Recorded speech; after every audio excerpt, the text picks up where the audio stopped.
नमस्कार दोस्तों, कैसे हैं आप सब। उम्मीद है सब भले चंगे और आनंद में होंगे।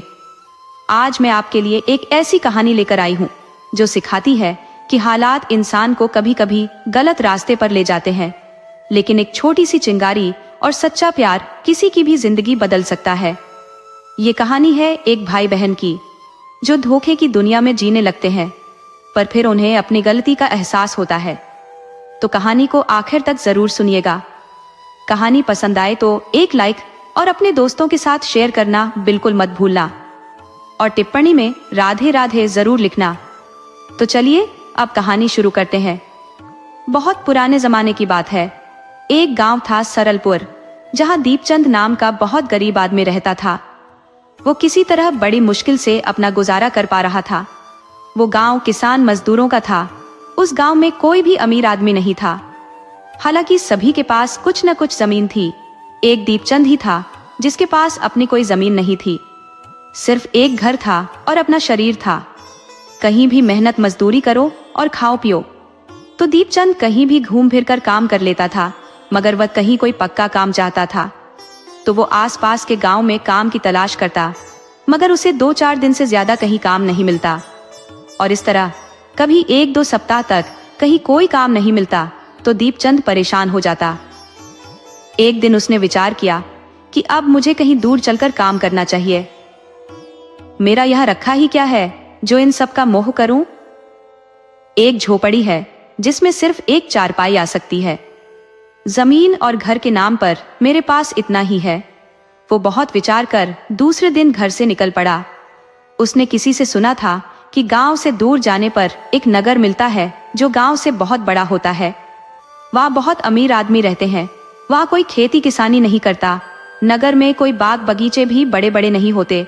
वहाँ ऊंची ऊंची इमारतें होती हैं। वहाँ का हर आदमी बहुत अमीर होता है। वह अमीर अपनी सुख सुविधा के लिए गांव वालों को नौकर रखते हैं, उनसे छोटे मोटे काम लेते हैं और कम काम के पैसे ज्यादा देते हैं। तो इसी आस से वह नगर की खोज में निकल पड़ा, मगर उसे पता नहीं था कि नगर कहाँ है, वहाँ काम कैसे मिलेगा। बस घर से निकल गया था। वह चलते हुए एक जंगल से गुजर रहा था। उसे जंगल में ही शाम हो गई तो वह काफी डर गया। वह जंगल के रास्ते भी कभी नहीं गया था। रात में जंगल में रहने की बात ही अलग थी, तो वो घबराने लगा। सोचा कि अब क्या करूं? ये जंगल कितना बड़ा है, इसका अनुमान भी नहीं है। वो जंगल में इधर उधर देखने लगा। उसे कहीं कोई आदमी नहीं दिखाई दिया तो वह जल्दी जल्दी आगे बढ़ने लगा। अचानक उसे जंगल में एक बुढ़िया जाती हुई दिखाई पड़ी जो कुछ बकरियों को लिए हुए जा रही थी। यह देख दीपचंद की जान में जान आई कि जंगल में कोई इंसान भी रहता है। मैं उसके घर ठहर सकता हूँ, भले वह भोजन दे या ना दे, रहने को स्थान जरूर दे देगी। तो वह बुढ़िया के पीछे लग गया। बुढ़िया कोई 500 कदम आगे गई और रुक गई। दीपचंद ने देखा कि जंगल में एक झोपड़ी है। एक बकरियों के लिए अलग से झोपड़ी है। बुढ़िया की झोपड़ी मजबूत लकड़ियों से बनी है, जिसमें रात में कोई जानवर घुस नहीं सकते, तो बकरियों के लिए भी घर मजबूत ही था। दीपचंद जल्दी से बढ़कर बुढ़िया के पास गया तो बुढ़िया किसी लड़के को देखकर आश्चर्य में पड़ गई कि जंगल के अंदर यह लड़का कहाँ से आ गया। उसने आश्चर्य से पूछा कि तुम कौन हो और इस जंगल में क्या कर रहे हो, और फिर यहाँ कैसे आ गए। दीपचंद बोला कि मैं सरलपुर गांव का हूँ। मेरा नाम दीपचंद है। मैं बहुत गरीब आदमी हूँ। मेरा गुजारा गांव में नहीं हो पा रहा था तो नगर में काम की तलाश में निकला हूँ, मगर नगर जाने से पहले ही जंगल में शाम हो गई है, तो मैं आपको इधर बकरियों के साथ आते देखा तो पीछे पीछे आ गया। क्या आप मुझे रात भर के लिए अपने यहाँ आसरा देंगी? देखना, इनकार मत करना, मैं एक भला आदमी हूँ। और फिर मेरी जिंदगी का सवाल है, मुझे आसरा नहीं मिला तो जंगल में मुझे जंगली जानवर मारकर खा जाएंगे। बुढ़िया ने दीपचंद की तरफ ध्यान से देखा, फिर बोली कि देखो, मैं तुम्हें यहाँ रखने में असमर्थ हूँ। मैं तुझे अपने पास नहीं रख सकती। मेरे पास तुम्हारे रहने लायक कोई जगह ही नहीं है। दीपचंद बोला कि माई, मैं बकरियों के बाड़े में भी रह लूंगा, मगर मुझे अपने यहाँ रहने दे। बुढ़िया बोली कि तुम क्या मुझे मूर्ख समझ रखा है जो तुम्हें बकरियों के बाड़े में रहने दूं? तेरा क्या भरोसा, तू कहीं चोर हुआ तो मेरी सारी बकरियां लेकर भाग जाएगा, फिर मैं क्या करूंगी? नहीं नहीं, मैं तुझे अपने आसपास भी रहने नहीं दे सकती, तू भाग जा यहाँ से। दीपचंद समझ गया कि यह बुढ़िया जंगली है, इसको किसी से कोई मोह ममता नहीं है। ये जानवरों के बीच रहकर खुद जानवर बन गई है। इसके सामने नाक रगड़ने से भी ये मुझे स्थान नहीं देने वाली। अरे, मुझे अपनी झोपड़ी में रहने देती तो इसका क्या हो जाता। ये खुद ही मेरी माँ की तरह है। ये कोई जवान थोड़े ही है कि इसे मेरे से कोई छेड़छाड़ का खतरा है। मगर नहीं, इस उम्र में भी शायद अपने को जवान मान रही है, इसीलिए छुई मुई बनी हुई है। दीपचंद निराश हो वहां से चलने को हुआ तो बुढ़िया ने भी मन में कुछ सोच लिया। बोली कि तुम कुछ देर यहीं ठहरो, मैं अभी अपनी बेटी से पूछ कर आती हूँ कि तुम्हें यहाँ रखना है कि नहीं। दीपचंद समझ गया कि इस घर में एक जवान लड़की भी है, इसीलिए बुढ़िया नथुने फुला रही थी। बुढ़िया अपनी बेटी के पास गई और बोली कि बाहर संजोग से एक नौजवान आ गया है, वह रहने के लिए आसरा मांग रहा है। तू जरा झांक कर देख कि तुझे पसंद है, यदि हाँ तो हम उसे अपने यहाँ आसरा दे देते हैं। लड़की बोली कि माँ, इसमें देखने वाली कौन सी बात है, उसे ठहरने दो, सुबह चला जाएगा। बुढ़िया बोली कि पागलों वाली बात मत कर, तू मेरा कहा मान, एक बार देख ले। लड़की बोली कि आप भी हद करती हो, मैं उसे देखकर क्या करूंगी, कौन मुझे उससे ब्याह करना है। बुढ़िया बोली कि तेरा ब्याह ही उससे करना है, तो खुद सोच कि मेरी उम्र हो चली है, कल को गुजर गई तो तेरा क्या होगा। अकेली जंगल में क्या करेगी। दुनिया में सभी भले लोग नहीं होते, और जवान स्त्री के लिए तो बिल्कुल नहीं। अकेली नौजवान स्त्री पर सिर्फ मनचले ही मन मैला नहीं करते, पाखंडी साधु से लेकर बूढ़े तक मन ललचाते हैं। इसलिए जवान स्त्री को न तो अकेले रहना चाहिए, न अकेले यात्रा करनी चाहिए। अब तुम्हारी उम्र हो चली है एक जीवन साथी की, जो तुम्हारा साथ दे, तुम्हें सिर्फ प्यार ही न करे बल्कि सुरक्षित रख सके। इस संसार में सबसे सुरक्षित रखने लायक कोई चीज है तो वह स्त्री है, उसके बाद धन दौलत का स्थान है। बाहर खड़ा लड़का बहुत भला लग रहा है, मेरी बुरी आंखें उसे बहुत ठीक से परख रही हैं। बस तू एक बार देखकर हाँ कर दे तो फिर मैं उसे तोते की तरह जाल में फंसा लूंगी, वो तेरा जिंदगी भर गुलाम बनकर रह जाएगा। लड़की ने उस लड़के को झांक कर देख लिया और माँ से बोली कि माँ, ये लड़का सिर्फ अच्छा ही नहीं, बहुत अच्छा है। अब आगे तेरी मर्जी, जो इच्छा हो वो कर। बुढ़िया घर से बाहर आई और बोली कि बेटा, मुझे माफ करना, मैं तुझे पता नहीं क्या क्या कह गई। असल में बूढ़ी हो चली हूँ, मुझे गुस्सा बहुत जल्दी आ जाता है। दिन भर बकरियां चराकर आई थी, काफी थक गई थी। मैं जब थक जाती हूँ तो मुझे गुस्सा आने लगता है, किसी की अच्छी बात भी बुरी लगने लगती है। मैं गुस्से में भूल गई थी कि घर आए अतिथि को कभी दरवाजे से भगाया नहीं जाता। तुम इस वक्त मेरे अतिथि हो, मैं तुम्हें ठहरने का पूरा प्रबंध करूंगी। हमारे पास बस एक घर है, हम माँ बेटी इसमें रहती हैं। तुम भी आज रात हमारे साथ रह लेना, सुबह जहाँ जाना हो चले जाना। अभी मैं तुम्हारे रहने की व्यवस्था बाहर कर देती हूँ। खाना खा लेने के बाद हम अंदर सोएंगे। बाहर रात में जंगली जानवर घूमते रहते हैं और बकरियों की गंध के कारण और भी खतरा बना रहता है। बुढ़िया अभी बात कर ही रही थी कि उसकी बेटी ने कहा कि माँ, खाना तैयार है, मैंने शाम में ही बना दिया था, अब ठंडा हो जाए, इससे पहले खा लो और मेहमान को भी खिला दो। बुढ़िया दीपचंद को घर के अंदर ले गई और भोजन खिलाया।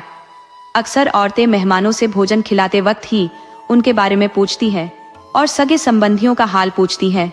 तो बुढ़िया ने उससे पूछ लिया कि तुम अपना नाम और गांव तो बता दिए, मगर यह नहीं बताए कि जा कहाँ रहे हो और इस जंगल में उल्टे रास्ते कैसे चले आए। तब दीपचंद ने बताया कि मैं नगर में काम की तलाश में निकला हूँ। मैं जिस गांव का हूँ वहाँ सभी गरीब रहते हैं। मेरे पास अपना कुछ भी नहीं है, एक झोपड़ी के सिवा। मेरे माता पिता कब थे और कब गुजर गए मुझे इसका भी पता नहीं है। एक बूढ़ी बुआ थी, मैं उनके पास ही रहता था, मगर उनके भी गुजरे कई साल हो गए। अब अकेला रहता हूँ। जब मुझे गांव में कोई काम नहीं मिला तो अब नगर के लिए चल पड़ा हूँ। तब बुढ़िया बोली कि तुम इससे पहले कभी नगर गए हो या पहली बार जा रहे हो। तब दीपचंद ने बताया कि मैं पहली बार जा रहा हूँ, इससे पहले तो मैं घर से निकला ही नहीं हूँ, बस आसपास के 5-7 गांवों में गया था। मुझे तो ये भी पता नहीं कि नगर किस दिशा में है। नगर गया तो वहाँ काम कैसे मिलेगा। बस सुन लिया है कि नगर में गांव की अपेक्षा बहुत पैसे मिल जाते हैं।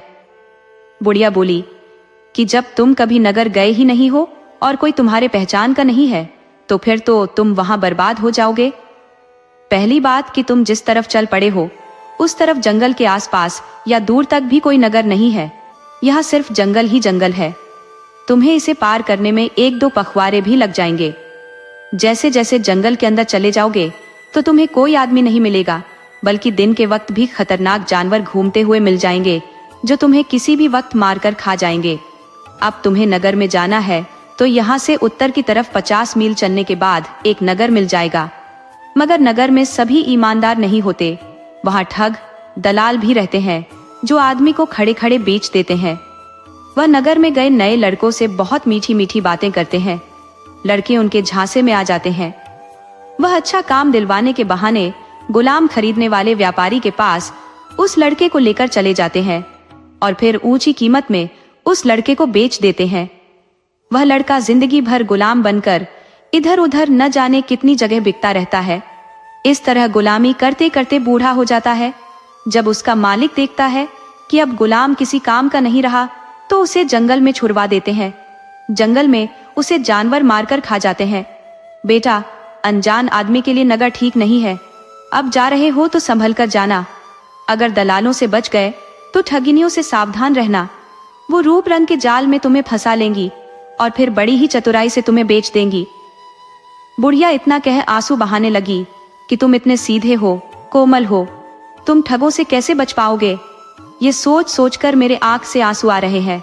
दीपचंद बोला कि माई, नगर में ऐसा होता है, मैंने तो सोचा भी नहीं था। तुम पहले बता दी तो बहुत अच्छा किया, वरना मैं वहां फंसकर बर्बाद हो जाता। मगर माई, तुम मुझे कोई रास्ता बता कि मैं कैसे उन सब से बच पाऊं? बुढ़िया बोली, बेटा, अब एक दिन में तुम्हें उनसे बचने का तरीका कैसे बताऊं? इनकी पूरी चाल समझने के लिए मेरे पास तुम्हें 2-4 दिन रहना पड़ेगा। मैं ऐसा ऐसा उपाय बताऊंगी कि तुम कभी बुरे लोगों के जाल में फंसोगे ही नहीं। दीपचंद बोला कि माई, मैं 3-4 दिन तेरे घर रह लूंगा, मगर तुम मुझे तरीका बता दो। बुढ़िया बोली, ठीक है, तुम आज थक गए हो, आराम करो, कल तुम्हें इसकी सही और सटीक जानकारी दूंगी। दीपचंद चारपाई पर गिरते ही सो गया। तब बुढ़िया अपनी बेटी के कान में बोली कि मैंने अपना काम कर दिया है, अब आगे का काम तुम्हें देखना है। अब तुम कोई बच्ची नहीं है, किसी पुरुष को कैसे बस में करना है तुम अच्छी तरह समझती हो। मैं सुबह में बकरी लेकर जंगल में चराने चली जाऊंगी। मेरे जाने के बाद ही इसे जगाना और आगे क्या करना है खुद तय कर लेना। बुढ़िया कोई भली स्त्री नहीं थी। वह पड़ोसी राज्य की बहुत बड़ी ठगनी थी। उसके आतंक से बड़े बड़े सेठ डरा करते थे। वह कब किसे किस रूप में ठग ले कोई नहीं समझ पाता था। ठगनी के काम में उसका पति भी खूब साथ देता था। उधर राजा का मंत्री राजा के खिलाफ एक बड़ा षड्यंत्र रच रहा था। वो राज्य में कुछ सैनिकों को मिलाकर राजा के खिलाफ बगावत करा देना चाहता था। इस बात की जानकारी राजा के एक पंडित को लग गई थी। उसने इस बात को राजा से बताया कि आपके राज्य दरबार में कुछ ठीक नहीं चल रहा है, आप इस पर ध्यान दीजिए। पंडित को राजा कोई भी गोपनीय सूचना देने पर 5 सोने की मोहर दे देता था। तो राजा बोला कि जब तक सही जानकारी नहीं दोगे तो मैं कैसे मान लूं कि राज्य में सब कुछ गलत हो रहा है। आप मेरे पास कोई खास प्रमाण पेश करो। तब ब्राह्मण बोला कि मैं जल्दी ही आपके सामने एक बड़ा राज खोलकर रख दूंगा जो इस वक्त आपके खिलाफ चल रहा है। वह आदमी कौन है उसे भी सामने ला दूंगा। क्योंकि मंत्री दरबार में ही था और सब कुछ सुन रहा था। आखिर साजिश करता तो वही था। राजा भी काफी चतुर था। वो पंडित की बेवकूफी पर भी हैरान था कि उसे भरे दरबार में यह बात नहीं करनी चाहिए थी। गोपनीय बात राजा से अकेले और बंद कमरे में की जाती है कि वह बात कोई भी दूसरा सुन न सके। यह सामने कह दिया तो बात की गोपनीयता कहाँ रह गई। राजा ने खुद से पंडित के पीछे एक गुप्तचर लगा दिया कि उस पंडित पर नजर रखो। उधर मंत्री को डर सताने लगा कि मेरा भेद यदि खुल जाता है तो राजा मुझे फांसी छड़वा देगा। इससे पहले कि मेरा राज्य खुले ब्राह्मण को ही किसी बड़े षड्यंत्र में फंसा देना है। वह भागकर इस ठगनी के घर गया। ठगनी से मंत्री की गहरी यारी थी तो सारा राज ठगनी से कह सुनाया कि तुम मेरी अति प्रिय हो। यदि मैं किसी भी तरह इस राज्य का राजा बन जाता हूँ तो तुम्हें रानी बना लूंगा। तब ठगनी बोली कि आप चिंता इस बात की क्यों करते हो, मैं पंडित को चुटकियों में रास्ते से हटा सकती हूँ। आप इसके लिए निश्चिंत रहो। हाँ, एक काम कर दो, आप 5 सेर अच्छी मिठाई मेरे को दे जाओ और बेहतरीन व्यंजन बनाने के लिए सामग्री देते जाओ। साथ में सोने की 100 मोहरें। आपका दुश्मन सदा के लिए मिट जाएगा। मंत्री वहां से चला गया तो पीछे लगा हुआ पंडित ठगनी के घर तक आ गया और ठगनी से बोला कि आपसे मंत्री क्या क्या बात करके गया है, अगर सही सही बता दो तो तुझे मैं 5 मोहरें दे दूंगा। स्त्री बोली कि पंडित से मोहर लेकर क्यों अपने ऊपर पाप चढ़ाऊं, मैं ऐसे ही बता देती हूँ कि मंत्री स्त्री लोभी है, वह मेरी सूरत पर मर मिटा है। मैं जानती हूँ कि वह गलत कर रहा है, मगर वह राजा का मंत्री है, मैं उसे मना भी नहीं कर सकती। आप पंडित हो, कोई उपाय लगाकर उससे मुझे बचाओ। पंडित बोला कि मैं यह काम करा दूंगा, मैं राजा का खास आदमी हूँ, राजा से इसके खिलाफ शिकायत कर दूंगा। ठगिनी बोली कि मैं कैसे विश्वास कर लूं कि आप मेरी मदद करोगे, बिना स्वार्थ कोई किसी की मदद नहीं करता। स्त्री की मदद कोई उसके रूप को देखकर करता है, कोई उसका संग चाहने के लिए मदद करता है, कोई अपनी जीभ के स्वाद के लिए भी मदद कर देते हैं। वैसे लोग बहुत भले होते हैं, उन्हें सिर्फ स्त्री के हाथों बने भोजन का स्वाद पसंद होता है। आपको मेरे शरीर से कोई मतलब नहीं है, मगर भोजन तो मेरे हाथ का बना खा ही सकते हो। यदि आप मेरे हाथों का बना भोजन खा लेते हो तो मुझे विश्वास हो जाएगा कि आप मेरी मदद कर दोगे। ब्राह्मण बोला कि आप कहती हो तो भोजन भी पालूंगा, मगर अभी नहीं, मैं कल शाम में आपके घर खाना खाने आऊंगा, आप भोजन तैयार रखना। स्त्री बोली तब तो मुझे आप पर बहुत भरोसा हो जाएगा, मैं आप पर अपने पति से भी ज्यादा विश्वास करने लगूंगी। दूसरे दिन स्त्री ने अच्छा भोजन बनाकर रखा तो पंडित भोजन के लिए पधार गए। स्त्री ने ब्राह्मण को खूब लजीज खाना खाने को दिया। ब्राह्मण ने उसे जल्दी से खा लिया। वो खाना खाने से ही ब्राह्मण का पेट भर गया। वो बोला कि बस अब रहने दो, मेरा पेट भर गया। स्त्री बोली कि क्या बात करते हो, अभी तो मैंने आधे व्यंजन भी आपको खाने को नहीं दिए हैं। अभी रसमलाई, गुलाब जामुन, कलाकंद जैसी मिठाइयाँ खासकर आपके लिए मंगाया है, बस उसमें से एक एक पीस खा लो। पंडित बोला नहीं, मुझसे अब एक भी नहीं खाया जाएगा। स्त्री बोली कि मैं कोई मुफ्त में नहीं खिलाऊंगी, मैं आपको दक्षिणा भी दूंगी। उसने 10 सोने के सिक्के पंडित के सामने रखे और बोली कि बस एक गुलाब जामुन खा जाओ। पंडित बोला कि इच्छा तो नहीं थी, मगर जब इतना प्रेम से कह रही हो तो मुझे खाना ही पड़ेगा। वो और 2 मिठाई खा गए तो स्त्री ने 10 मोहरें और सामने रख दी और मुस्कुराते हुए बोली कि बस 2 और खा जाओ। अरे अभी तो शुरुआत है, मुझे अभी आपके बिस्तर भी गर्म करने हैं। जब आप मेरे लिए इतना कर रहे हो तो थोड़ा बहुत मेरा भी फर्ज बनता है। अब बस 4-5 पकवान है, आप जल्दी से खा लो। पंडित सोचा कि यहाँ आनंद ही आनंद है, मगर साला पेट धोखा दे रहा है, नहीं तो कितना भी खा लेता। अब 4-5 और खा लेता हूँ, और जब स्त्री मेरे साथ रात में रहने को खुद तैयार है तो मुझे क्या आपत्ति हो सकती है। वह 4-5 मिठाई खा गए, मगर स्त्री बड़ी चतुराई से उनसे नजरें बचाकर 4 मिठाई और डाल दी। पंडित खाने के बाद बोले कि अब बिस्तर दिखाओ, मैं पहले आराम करूंगा और सब बातें बाद में होंगी। स्त्री बोली कि क्या खाक बिस्तर दिखाऊं, अभी एक मिठाई खाए हो, 4 तो थाली में पड़ी हुई है, आप मेरी खातिर अब ये 4 मिठाई खा जाओ। स्त्री के फेर में पड़कर पंडित 4 मिठाई खा गए, मगर उनकी हालत बिगड़ गई और वहीं मर गए। मंत्री घर के अंदर छिपा था, वो बाहर आया।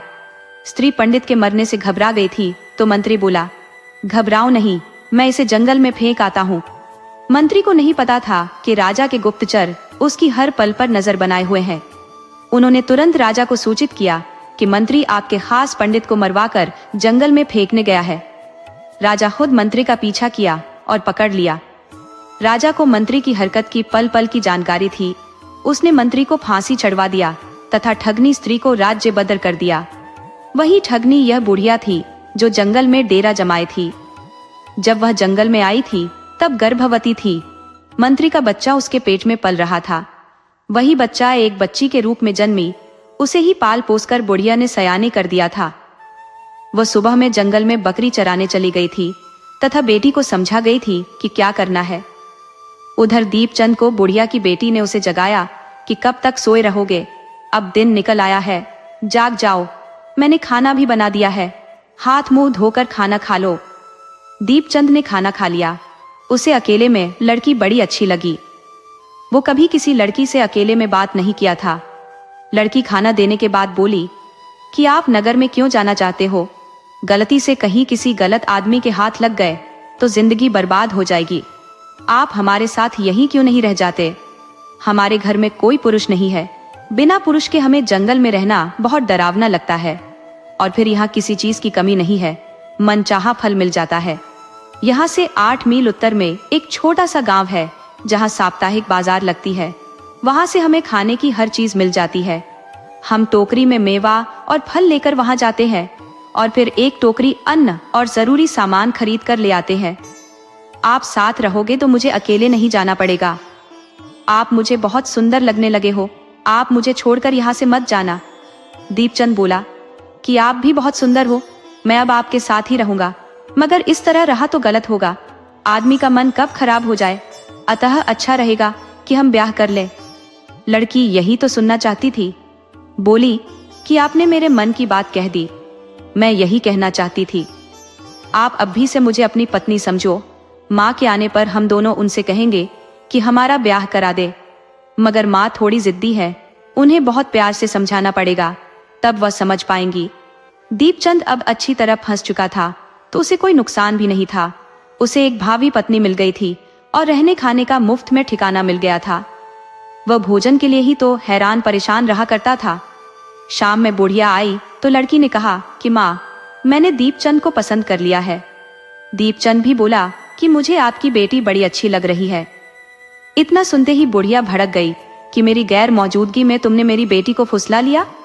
मैं तुम्हें जानती तक नहीं, तुझे आसरा क्या दे दिया, रहने की शरण क्या दे दी, तूने मेरी थाली में ही छेद कर दिया। दीपचंद बोला, नहीं माई, अभी मैंने ऐसा कुछ नहीं किया है कि तेरी नाक कटे। अगर तुझे लगता है कि मैंने गलत किया है तो मैं यहाँ से चला जाता हूँ। बुढ़िया ने देखा कि मेरे नाराज होने से बनी बात बिगड़ सकती है, तो बोली कि तुम्हारे बाप का राज है कि जब चाहो किसी लड़की के दिल से खेलो और जब चाहो यहाँ से चल दो। तुमने दिन में न जाने क्या किया है, मैं तो देखी नहीं, और तुम्हारी तरह ही मेरी बेटी भी है, वह कुछ बताएगी नहीं। ये सब देखते हुए मैंने अपने कार्यक्रम में थोड़ा बदलाव कर लिया है। अब इस नालायक लड़की का ब्याह अभी तेरे से करा देती हूँ, मगर तुम दोनों से मेरी एक शर्त है कि पहले मेरे लिए एक अलग घर बनाओगे, क्योंकि मैं उस घर में कैसे रह सकती हूँ जिसमें तुम दोनों रहोगे। और दूसरी बात कि मेरे मरने के बाद ही यहाँ से कहीं जाओगे, तुम्हें मेरे जीते जी यहीं रहना होगा। दीपचंद बोला कि मुझे कोई ऐतराज नहीं है, मैं यहीं रहूंगा। इस तरह दीपचंद ने बुढ़िया के लिए एक अलग से झोपड़ी का निर्माण करा दिया। उसे इस काम में सिर्फ 1 दिन लगा और दूसरे दिन उस लड़की से ब्याह कर उसके साथ रहने लगा। इस तरह उसे जंगल में रहते हुए एक पुत्र की भी प्राप्ति हो गई। दूसरे साल में बुढ़िया बीमार होकर चल बसी।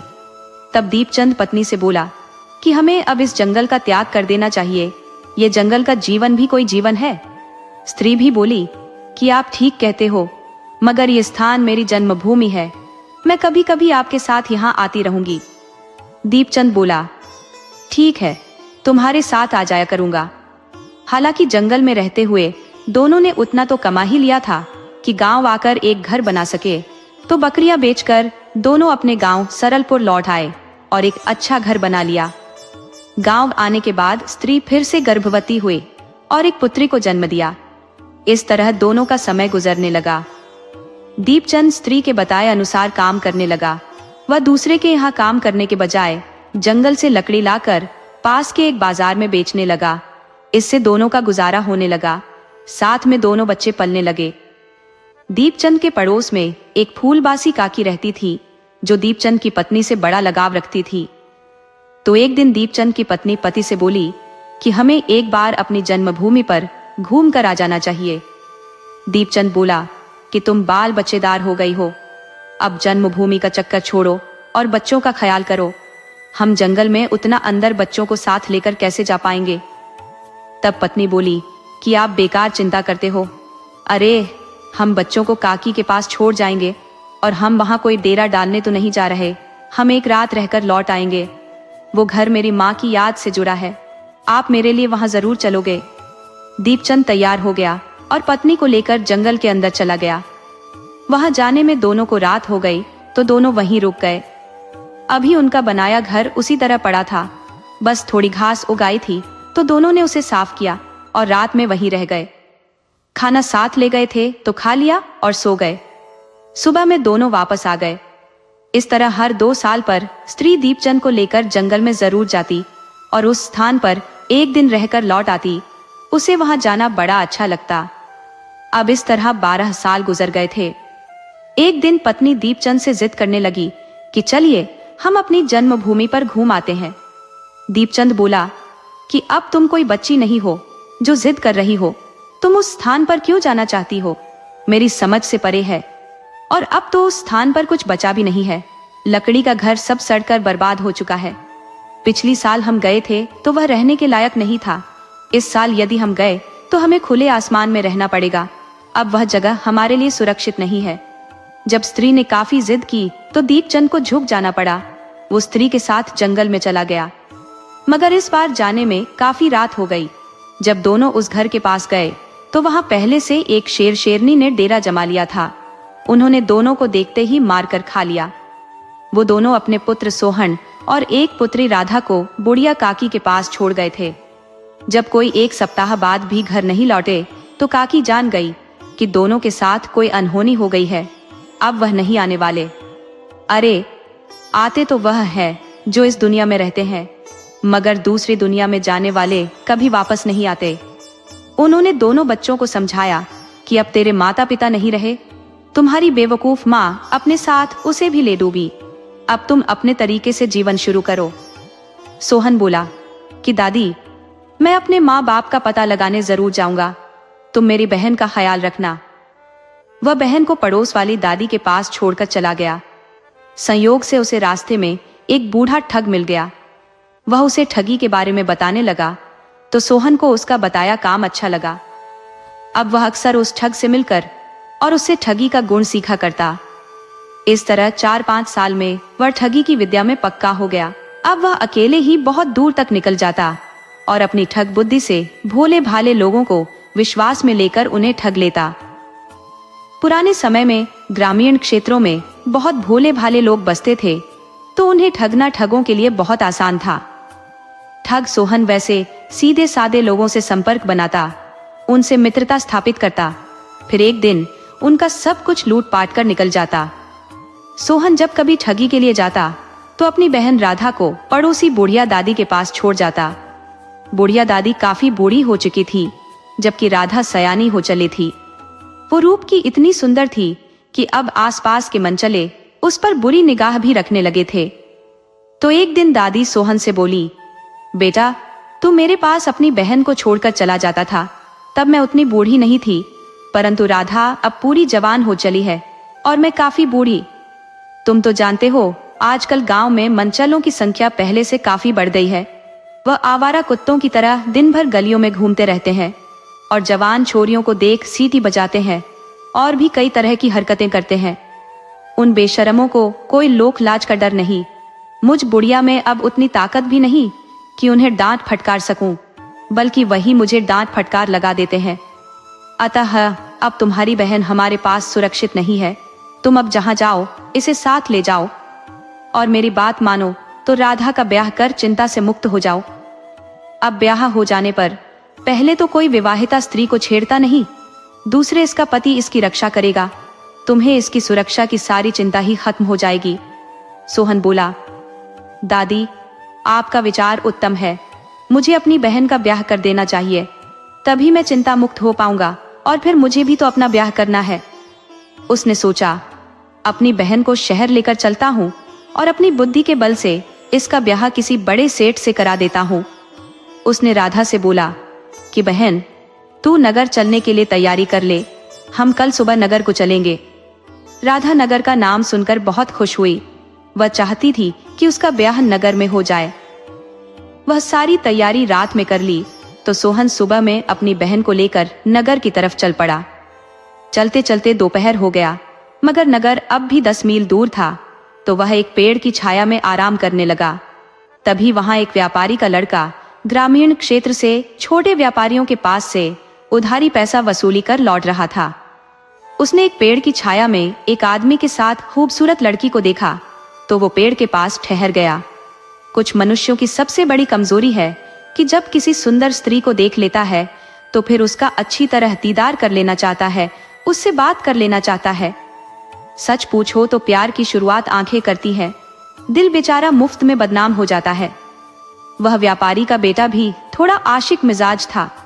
उसने जब सुंदर लड़की देखा तो विचार किया कि उनके साथ हो लेता हूँ, उन दोनों के साथ चलने से रास्ता कट जाएगा। वो उस पेड़ के पास ठहर कर उनके चलने का इंतजार करने लगा। उधर सोहन कोई भला आदमी नहीं था, यह एक नंबर का ठग था। व्यापारी को देखते ही अंदाजा लगा लिया कि बहुत मालदार आदमी है, शरीर से हष्ट-पुष्ट है, उम्र भी इसकी ज्यादा नहीं है, बहन की उम्र का है, तो क्यों ना कोई उपाय लगाकर बहन की शादी इसी से करा दूं। इसके साथ यदि ब्याह दी गई तो राज करेगी। सोहन ने व्यापारी के बेटे से पूछ लिया, भैया कहाँ से आ रहे हो और कहाँ जाओगे? व्यापारी का बेटा बहुत सरल स्वभाव का था। उसने बता दिया कि भाई, मैं विजयनगर का रहने वाला हूँ। मैं नगर के सबसे मशहूर सेठ धर्मपाल का पुत्र हूँ। मेरा नाम प्रेम है। मेरे पिता ने ग्रामीण क्षेत्र में उधारी वसूली के लिए भेजा था और वसूली करके वापस आ रहा हूँ और वापस अब विजयनगर तक जाना है। सोहन बोला, मुझे भी विजयनगर तक ही जाना है। हम यदि साथ साथ चलते हैं तो और भी अच्छा रहेगा। आजकल जमाना बहुत बुरा है, धन संपत्ति लेकर अकेले चलना बहुत जोखिम भरा है। चोर उचक्के ठग वगैरह घूमते रहते हैं, इसलिए कभी भी रुपए पैसे लेकर अकेले नहीं चलना चाहिए। और अकेली स्त्री लेकर चलना भी कम खतरनाक नहीं है। मन चले साले पीछे लग जाते हैं। वे अकेली स्त्री और अकेले आदमी को साथ देखकर पीछा करने लगते हैं और सुनसान जगह देखकर छेड़ने के चक्कर में लग जाते हैं। आप हमारे साथ चलो, हमारे साथ हमारी बहन है। हम 2 जने साथ रहेंगे तो बहन की भी सुरक्षा के लिए ठीक रहेगा। वह व्यापारी बोला, भाई आप अपना परिचय मुझे दे। तब सोहन ने बताया कि भाई, मैं रामपुर के सेठ फकीर चंद का बेटा हूँ, परंतु मेरी परिस्थिति डूबते सूर्य की तरह हो गई है। मेरा व्यापार बहुत घाटे में चले जाने के कारण काफी कर्जदार हो चुका हूँ। मैं पहले विजयनगर पहुंचकर अपनी बहन का ब्याह करना चाहता हूँ। वहाँ कोई सेठ कालीचरण रहते हैं, उनका एक बेटा है, उनका क्या नाम है अभी मुझे याद नहीं आ रहा। सुना है कि बहुत होनहार है। तब वो व्यापारी बोला, भाई बुरा मत मानना, तुम जानबूझकर अपनी इतनी सुंदर बहन को कसाई के हवाले करने जा रहे हो। सोहन ने एक गहरी सांस ली और बोला, क्या करूं भाई, परिस्थिति जो न करा दे। तब वो व्यापारी बोला, आप दुखी काहे होते हो? आपकी बहन इतनी सुंदर है कि इससे तो मैं भी ब्याह कर सकता हूँ। मैं भी अपने पिता का इकलौता बेटा हूँ। मेरे पिता नगर के सबसे बड़े सेठ हैं। सोहन को लगा कि शिकार खुद ब खुद जाल में फंस रहा है। यदि मैं इससे अपनी बहन का ब्याह कर देता हूँ तो रानी बनकर राज करेगी, और एक बार ब्याह हो जाने पर स्त्री पति की आंखों की पुतली बन जाती है। उस स्त्री के मायके से कुछ लेना देना नहीं होता। उसका पति पत्नी से इतना प्रेम करता है कि उसे कोई नुकसान नहीं होने दे सकता, बल्कि स्त्री के इशारे पर ही चलता है। सोहन बोला, भाई प्रेम, मैं अपनी बहन का ब्याह तो तुमसे ही कर देता, परंतु क्या करूं, काली सेठ को वचन दे चुका हूं। अब हमारी मजबूरी है, बहन का ब्याह उसके बेटे से करना ही करना है। अगर कोई और रास्ता हो तो मुझे सुझाओ, मुझे तो कुछ सूझ ही नहीं रहा। क्या है कि मैं बात का पक्का आदमी हूँ, अपनी बात रखने के लिए कुछ भी कर सकता हूँ। व्यापारी बोला, वाह भाई वाह, अपनी झूठी शान के लिए अपनी बहन की जिंदगी दांव पर लगा दोगे। क्या तुम अपनी शान के लिए अपनी बहन को खून के आंसू रुलाओगे? सोहन बोला, चाहता तो मैं भी नहीं, परंतु मैं करूं क्या, समझ नहीं आ रहा। व्यापारी बोला, अरे इसमें समझने वाली कौन सी बात है। तुम किसी मंदिर में अपनी बहन से मेरी शादी करा दो और खुद घर लौट जाओ। जब विजयनगर जाओगे ही नहीं तो कालीचरण सेठ से मुलाकात नहीं होगी। मैं तुम्हारी बहन को अपने साथ लेकर चला जाऊंगा, और कालीचरण कोई घर में तुम्हारे चेहरे को थोड़े ही देखता है। तुम्हारी बहन मेरी पत्नी बनकर मेरे घर में रहेगी। सोहन बोला, सेठ जी, तुम गजब समझदार आदमी हो, मैं तो तुम्हें कम अक्ल समझ रहा था। चलो, मैं तुम्हारी शादी अपनी बहन से करा देता हूँ। यहाँ से कुछ दूर आगे एक मंदिर है, वहीं तुम्हारी शादी करा देता हूँ। तुम मेरी बहन को लेकर अपने घर चले जाना, पीछे से मैं 2-4 दिन बाद आऊंगा। फिर ब्याह हो जाने के बाद कौन किसका साला लगता है, साले भी किसी के बहनोई होते हैं। चलते चलते उन्हें आगे एक मंदिर मिला। सोहन ने अपनी बहन की शादी सेठ से करा दी। सेठ के दिल में राधा देखते ही उतर गई थी। वह किसी भी हाल में उसे पत्नी बनाना चाहता था। सो ब्याह होते ही उसे लेकर अपने घर चल दिया।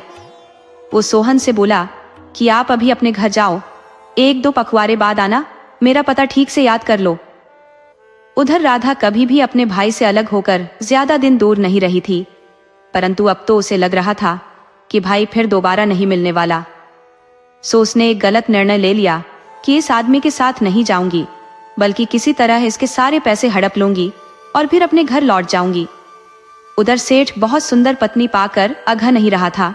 सोच रहा था, पैसे से दुनिया की हर चीज मिल सकती है, परंतु पैसे से मनचाहा जीवन साथी नहीं खरीदा जा सकता। ऐसी पत्नी सौभाग्य वालों को मिलती है।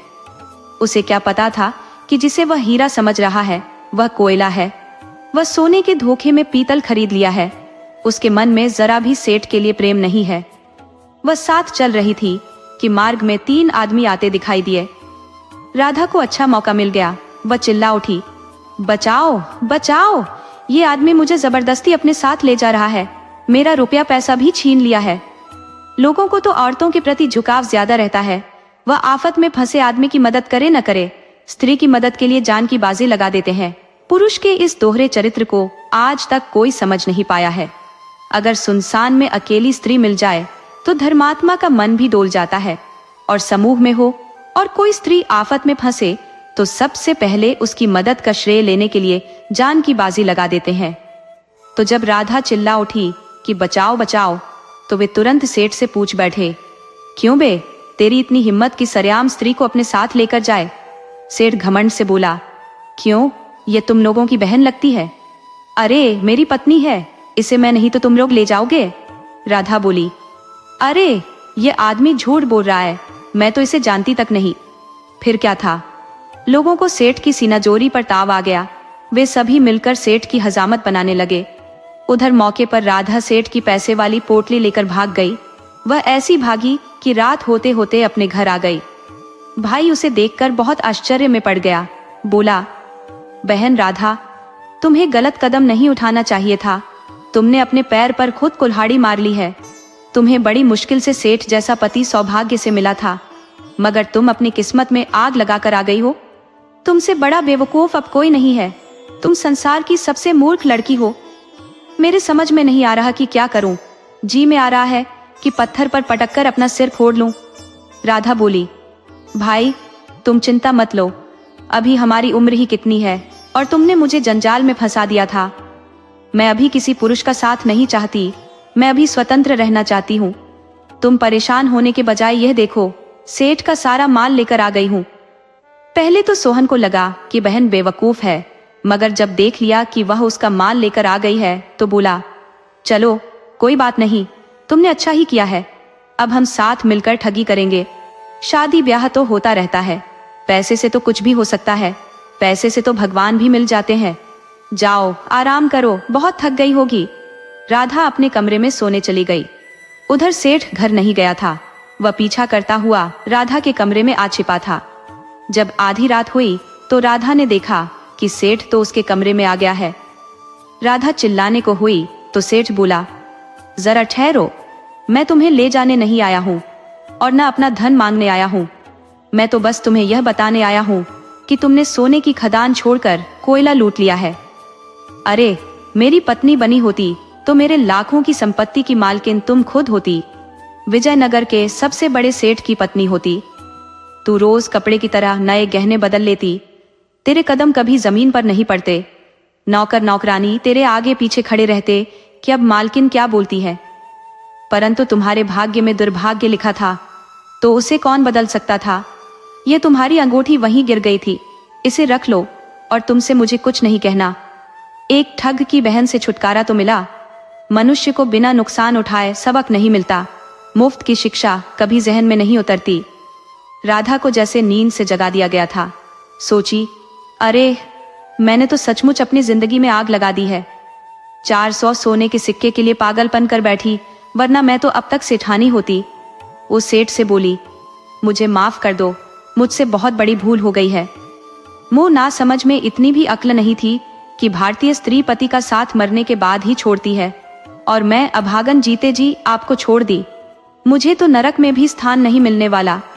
सेठ बोला, तुमने माफी लायक कोई स्थान ही नहीं छोड़ा है। मुझे लोगों से पिटवा दिया, मेरा धन लेकर भाग आई। अब कैसे भरोसा कर लूं कि तुम नहीं भागोगी, छल कपट नहीं करोगी? राधा बोली, मुझे कभी माँ का प्यार नहीं मिला। मुझे किसी ने सिखाया ही नहीं कि पति के साथ कैसे रहा जाता है।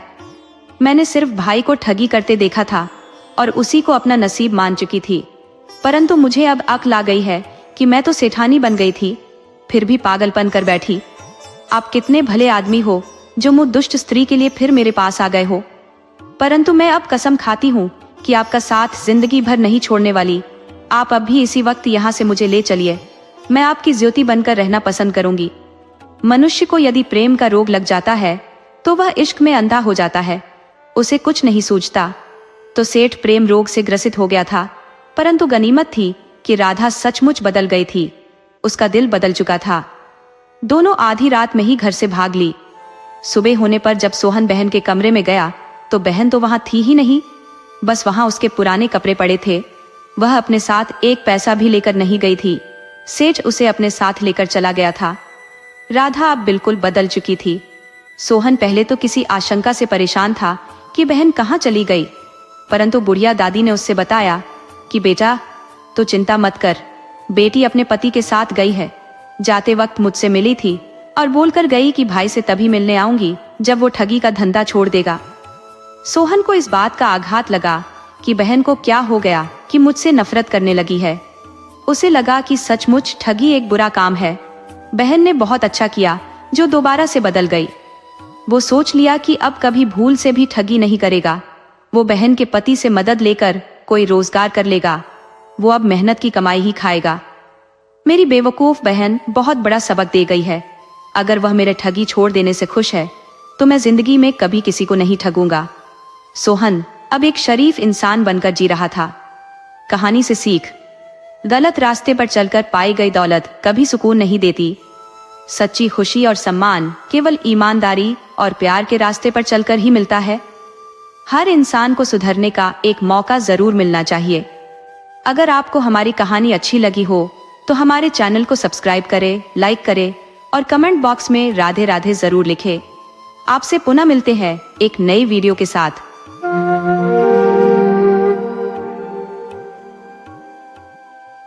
आज हम लेकर आए हैं दो ठग की कहानी। तो चलिए दोस्तों, कहानी की तरफ बढ़ते हैं। एक घना जंगल था जहां रात का सन्नाटा हर तरफ फैला हुआ था। हल्की हल्की हवा के झोंके पेड़ों की शाखाओं को हिला रहे थे, जिससे पत्तों की सरसराहट अजीब सा माहौल बना रही थी। दूर कहीं उल्लू की आवाज गूंज रही थी और झींगुर लगातार अपनी आवाज में रहस्य घोल रहे थे। इसी जंगल के बीचों बीच एक पुरानी सराय खड़ी थी जो अब सुनसान और वीरान हो चुकी थी। लोग इस सराय के पास जाने से भी डरते थे क्योंकि कई कहानियां इस जगह के रहस्यों से जुड़ी थी। इसी सराय के अंदर हल्की टिमटिमाती लालटेन की रोशनी में एक आदमी बैठा था। उसकी आंखों में अजीब चमक थी, चेहरे पर धूर्तता झलक रही थी। लंबा कद, पतला शरीर और कपड़ों से साफ जाहिर हो रहा था कि वह एक घूमंतु था, लेकिन कोई आम आदमी नहीं। उसकी आंखें बार बार दरवाजे की ओर उठ रही थी, मानो किसी का इंतजार कर रहा हो। अचानक सराय के बाहर घोड़े की टाप की आवाज गूंजी। आदमी ने धीरे से मुस्कुराते हुए अपने कपड़े ठीक किए और खुद को शांत दिखाने की कोशिश करने लगा। दरवाजा धीरे से खुला और एक दूसरा आदमी अंदर आया। वह पहले से ही अंदर बैठे व्यक्ति से थोड़ा हटकर था। कद में छोटा लेकिन गठीला शरीर, चेहरे पर हल्की दाढ़ी और आंखों में शातिरपन साफ झलक रहा था। उसकी चाल से ही अंदाजा हो जाता था कि वह भी कोई सीधा साधा आदमी नहीं था। उसने आते ही कमरे का मुआयना किया, फिर अपनी जगह बनाकर बैठ गया। काफी देर कर दी, पहले आदमी ने कहा, हल्की मुस्कुराहट के साथ। रास्ता लंबा था और चौकसी जरूरी थी, दूसरे ने जवाब दिया। कुछ पल की चुप्पी के बाद पहले आदमी ने धीरे से कहा, तो बताओ इस बार क्या सोचा है? दूसरे आदमी ने अपनी जेब से एक सिक्का निकाला और उंगलियों पर घुमाने लगा। वह हल्की आवाज में बोला, इस बार शिकार बड़ा होना चाहिए, छोटा मोटा धोखा अब नहीं, कुछ ऐसा जो हमें जिंदगी भर चैन से बैठा सके। पहले आदमी ने ध्यान से उसकी बातें सुनी और सिर हिलाया। मैं भी यही सोच रहा था, लेकिन बड़ा शिकार बड़ा खतरा भी लेकर आता है, हमें बहुत सोच समझकर खेल खेलना होगा। दूसरे ने धीरे से हंसते हुए कहा, डर गई क्या? मैं डरता नहीं, लेकिन बेवकूफ़ी भी नहीं करता, पहला आदमी बोला। इतने में सराय के बाहर किसी के चलने की हल्की आवाज आई। दोनों चौंक गए। दूसरे आदमी ने धीरे से खिड़की से झांका, लेकिन बाहर कोई नहीं था। शायद हवा थी, उसने कहा, लेकिन उसकी आवाज में थोड़ा संदेह झलक रहा था। पहले आदमी ने धीरे से कहा, यहाँ कोई भी आता है तो बिना वजह नहीं आता, हमें सतर्क रहना होगा। दूसरे ने सिर हिलाया और फिर से सिक्का घुमाने लगा। अब असली बात पर आते हैं, उसने कहा। मैंने एक जगह के बारे में सुना है, एक अमीर सौदागर जिसके पास इतना धन है कि वह खुद भी नहीं जानता कि कितना है। लेकिन सबसे बड़ी बात यह है कि वह अपनी सुरक्षा को हल्के में लेता है। पहले आदमी ने दिलचस्पी से उसकी ओर देखा। तो फिर हमें वहां जाना है, लेकिन सिर्फ लूट नहीं करनी। हमें ऐसी चाल चलनी होगी कि किसी को शक भी ना हो और हमें पूरा खजाना मिल जाए। पहला आदमी मुस्कुराया। अब मजा आएगा, पर हमें इसे पूरी तरह से योजनाबद्ध तरीके से करना होगा। छोटी सी गलती भी हमें फांसी तक पहुंचा सकती है। दूसरे आदमी ने गहरी सांस ली और धीरे से कहा, अगर सही दांव चला तो हम राजा बन सकते हैं, और अगर गलत चला तो मिट्टी में मिल जाएंगे। लेकिन जोखिम उठाए बिना कुछ नहीं मिलता। पहला आदमी कुछ सोचने लगा, फिर उसने धीरे से अपनी जेब से एक पुरानी नक्शा-नुमा चिट्ठी निकाली और टेबल पर रखी। ये नक्शा देख रहे हो? यह हमें उस सौदागर के घर तक नहीं, बल्कि उसके खजाने तक ले जाएगा। लेकिन इसका हर हिस्सा एक रहस्य से भरा हुआ है। दूसरे आदमी ने नक्शे की ओर झपटते हुए कहा, तो फिर देर किस बात की? हमें इसे समझकर अपनी चाल चलनी होगी। पहले आदमी ने हल्की हंसी के साथ कहा, जल्दबाजी मत कर, खेल तो अब शुरू हुआ है। सराय की टिमटिमाती रोशनी में दो ठगों ने अपनी सबसे बड़ी चाल की योजना बना ली थी। लेकिन क्या यह चाल उनके लिए फायदे का सौदा बनेगी, या यह जंगल और सराय उनके लिए आखिरी मंजिल साबित होगी? यह तो वक्त ही बताएगा। अगली सुबह सूरज की पहली किरण जैसे ही जंगल के ऊंचे ऊंचे पेड़ों से छनकर सराय की टूटी फूटी दीवारों पर पड़ी, अंदर बैठे दोनों ठगों की आंखें खुल गई। रात भर की योजना के बाद वे दोनों थक कर सो गए थे, लेकिन उनके दिमाग अब भी शातिर चालों में उलझे हुए थे। सराय के बाहर अभी भी सन्नाटा पसरा था, लेकिन अब समय आ गया था कि वे अपने खेल की अगली चाल चले। पहले ठग ने धीरे से उठकर खिड़की से बाहर झांका। हर दिशा में घना जंगल फैला था और कहीं दूर कोई परिंदा भी पर नहीं मार रहा था। उसने पीछे मुड़कर अपने साथी की ओर देखा, जो अब तक अपने हथियारों की जांच कर रहा था। एक छोटी कटार, एक लंबी रस्सी और कुछ ताले तोड़ने के औजार तैयार हो गए। तैयार हो? पहले ठग ने हल्की मुस्कान के साथ पूछा। हमेशा, दूसरा ठग बोला, कटार को अपनी कमर में छिपाते हुए। वे दोनों सराय से बाहर निकले और एक संकरी पगडंडी पर बढ़ चले। उनके सामने अब अगला बड़ा कदम था, अमीर सौदागर के शहर में प्रवेश करना। शहर तक पहुंचने के लिए उन्हें पहाड़ों के किनारे किनारे चलना था, जहां रास्ता न केवल खतरनाक था, बल्कि जगह जगह पर पहरेदार भी हो सकते थे। लेकिन इन दोनों के लिए खतरा ही असली खेल था। रास्ते में चलते हुए दूसरा ठग धीरे से बोला, हम सौदागर तक पहुंच भी जाएं, तब भी असली काम तो अंदर घुसने का होगा। सुना है कि उसके घर में सोने से जड़ी दीवारें हैं और पहरा दिन रात रहता है। पहला ठग मुस्कुराया, हर किले में कोई ना कोई कमजोर दीवार जरूर होती है, हमें बस वह तलाश नहीं होगी। चलते चलते वे दोपहर के समय एक छोटे गांव में पहुंचे, जो शहर से करीब 1 मील की दूरी पर था। ये गांव सौदागर के व्यापार के कारण फल फूल रहा था। ठगों ने गांव में घूमते हुए वहां के लोगों से सौदागर के बारे में जानने की कोशिश की। एक बूढ़े आदमी से बात करते हुए पहले ठग ने बड़े भोलेपन से कहा, बाबा, सुना है कि सौदागर साहब बहुत दयालु हैं। बूढ़ा हंसा, लेकिन उसकी हंसी में व्यंग्य था। दयालु? हाँ, अगर सोने के सिक्कों को अपनी मुट्ठी में कसकर रखना दयालुता कहलाती है, तो फिर हाँ, वह बहुत दयालु है। दूसरे ठग ने उत्सुकता से पूछा, क्या वह यहाँ आता है? बूढ़े ने सिर हिलाया। नहीं, वह बहुत कम ही घर से बाहर निकलता है।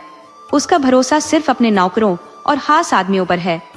कोई अनजान व्यक्ति उसके घर में घुसने की सोचे भी तो वह जिंदा वापस नहीं आता। पहला ठग सोच में पड़ गया। उन्हें अब एक ऐसी चाल चलनी थी जिससे वे आसानी से सौदागर के घर में घुस सके, बिना किसी को शक हुए।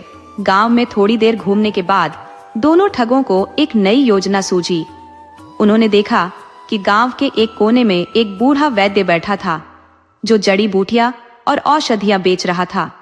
उसके पास कुछ ग्राहक भी थे और वह बड़े ध्यान से सबको दवाइयां दे रहा था। पहले ठग ने धीरे से अपने साथी के कान में कहा, अगर हम खुद को वैद्य और उसका सहायक बनाकर सौदागर के घर पहुंचे तो शायद हमें भीतर जाने का मौका मिल जाए। दूसरे ठग ने उसकी योजना को समझते हुए सिर हिलाया, लेकिन अगर सौदागर को किसी वैद्य की जरूरत नहीं हुई तो? पहला ठग मुस्कुराया, तो हमें जरूरत पैदा करनी होगी।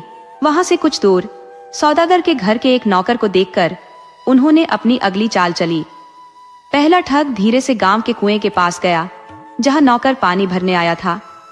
मौका देखकर उसने अपनी जेब से एक छोटी शीशी निकाली जिसमें बेहोशी की हल्की दवा थी और जल्दी से उसे पानी में डाल दिया। फिर वह चुपचाप पीछे हटकर अपनी जगह पर लौट आया। कुछ ही देर बाद नौकर ने वह पानी पिया और कुछ ही मिनटों में उसके सिर में चक्कर आने लगे। वह लड़खड़ाते हुए गिर गया। गांव के लोग इकट्ठा हो गए, लेकिन किसी को समझ नहीं आया कि अचानक यह क्या हुआ। तभी पहला ठग आगे बढ़ा और वैद्य की तरह बोलते हुए बोला, इसे तुरंत इलाज की जरूरत है। अगर समय पर सही दवा नहीं मिली तो इसका हाल बुरा हो सकता है। गांव वाले घबरा गए और तुरंत उसे सौदागर के घर ले जाने की तैयारी करने लगे। दूसरा ठग भीड़ में खड़ा सब देख रहा था और अंदर ही अंदर मुस्कुरा रहा था। कुछ ही समय में नौकर को सौदागर की हवेली में ले जाया गया। ठगों की योजना अब तक सफल होती दिख रही थी। पहला ठग वैद्य के वेश में वहां पहुंचा और सौदागर के सेवकों को भरोसा दिलाने लगा कि केवल वही इसे ठीक कर सकता है। सौदागर खुद बहुत सतर्क आदमी था, लेकिन जब उसने देखा कि नौकर की हालत बिगड़ रही है तो उसने अनुमति दे दी कि वैद्य अंदर आ सकता है। पहले ठग ने झुककर सौदागर को प्रणाम किया और बड़े आदर से बोला, मालिक, इसे एक खास औषध की जरूरत है जो हमारे पास है। सौदागर ने गंभीरता से उसकी ओर देखा, अगर तुम इसे ठीक कर सकते हो तो इनाम मिलेगा, लेकिन अगर कोई चालाकी की तो तुम्हारी जान नहीं बचेगी। पहले ठग ने विनम्रता से सिर झुका लिया और नौकर के इलाज में लग गया। उसने एक साधारण दवा दी जिससे नौकर धीरे धीरे होश में आने लगा। सौदागर प्रभावित हुआ और उसने वैद्य को ठहरने की अनुमति दे दी। अब ठगों को हवेली के अंदर जाने का रास्ता मिल चुका था, लेकिन असली खेल अभी बाकी था। क्या वे अपनी चाल को जाम तक पहुंचा पाएंगे या कहीं खुद ही फंस जाएंगे? सौदागर के घर में घुसना उनकी योजना का पहला हिस्सा था, लेकिन असली चुनौती अब शुरू हो रही थी।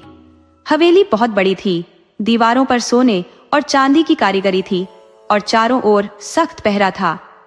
ठगों को अब बहुत ही चालाकी से हर कदम उठाना था, क्योंकि एक भी गलती उन्हें मौत के मुंह में धकेल सकती थी।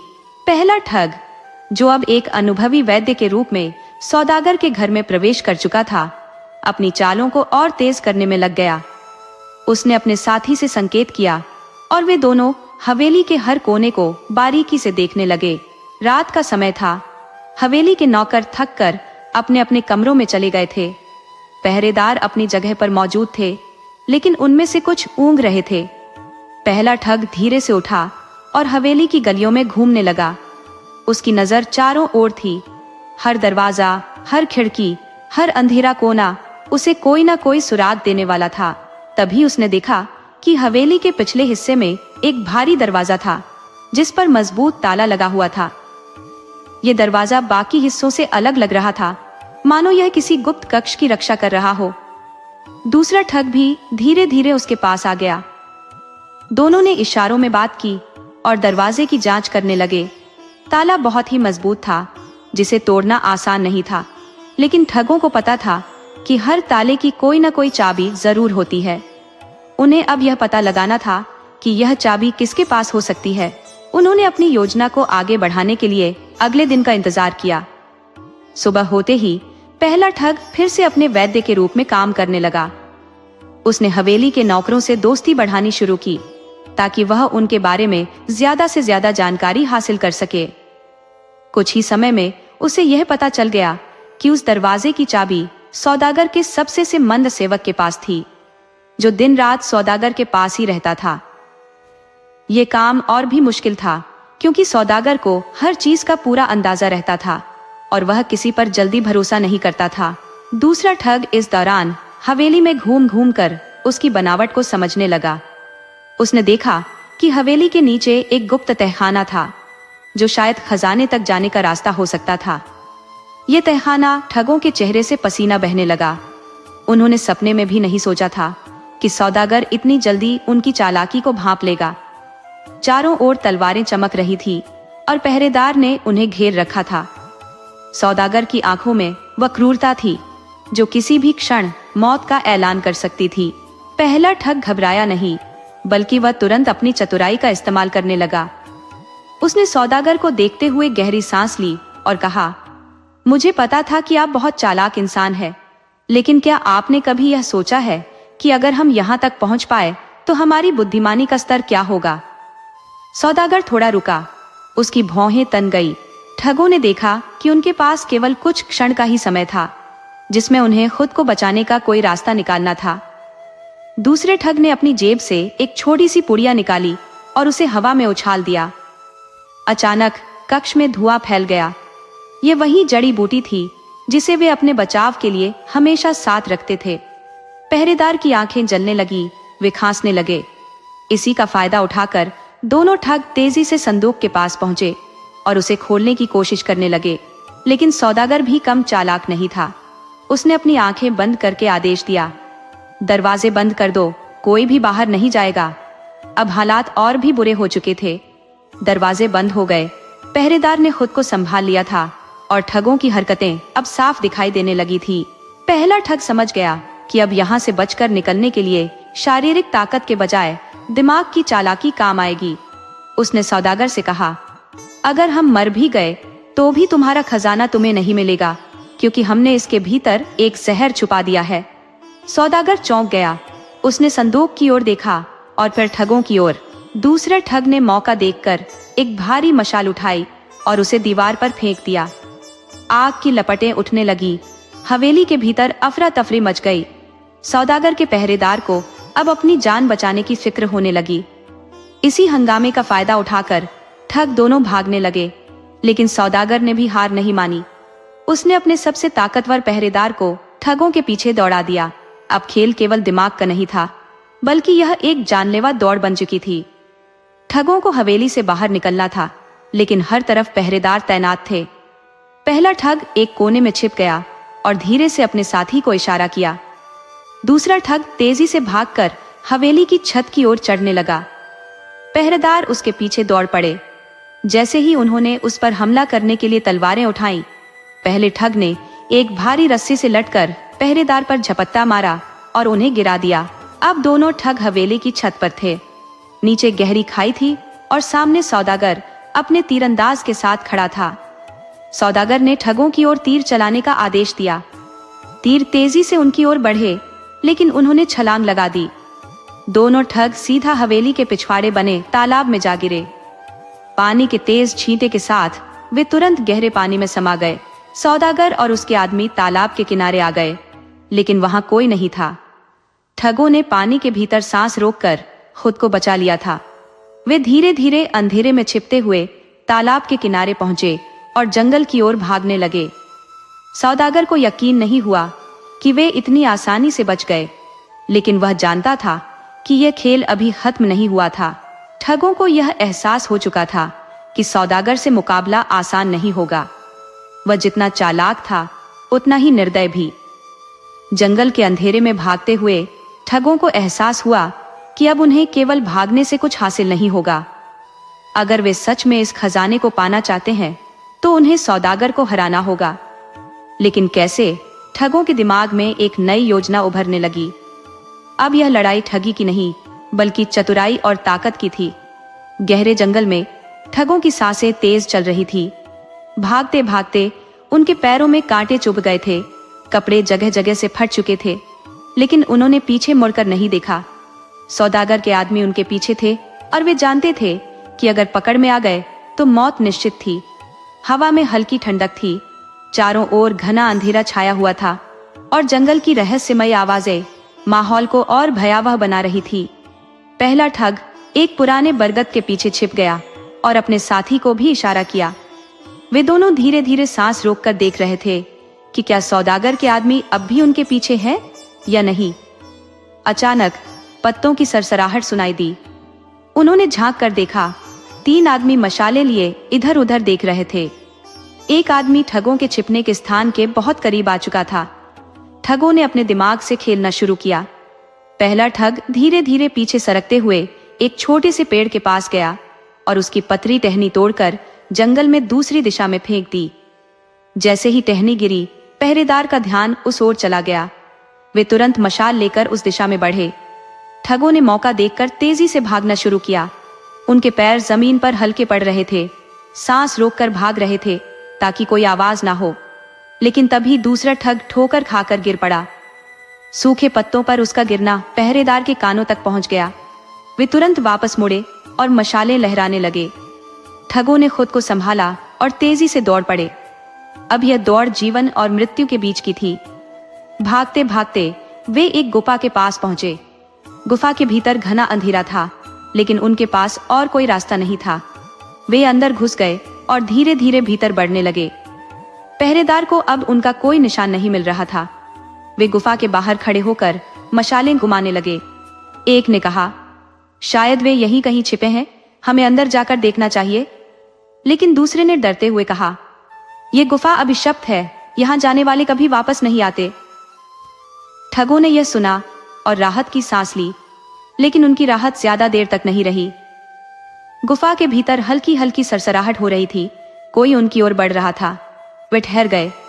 पहला ठग धीरे धीरे आगे बढ़ा और दीवार को छूकर रास्ता टटोलने लगा, लेकिन तभी ठंडी हवा का झोंका उनके कानों के पास से गुजरा। दोनों ने एक दूसरे की ओर देखा। कुछ तो था वहां। अचानक गुफा के अंदर एक हल्की रोशनी दिखाई दी। एक बूढ़ा आदमी वहां बैठा हुआ था। उसकी लंबी दाढ़ी थी, आंखों में अजीब सी चमक थी और वह धीरे धीरे किसी मंत्र का जाप कर रहा था। ठगों ने चौंक कर उसे देखा। बूढ़ा आदमी धीरे से मुस्कुराया और कहा, तुम्हें यहां नहीं आना चाहिए था।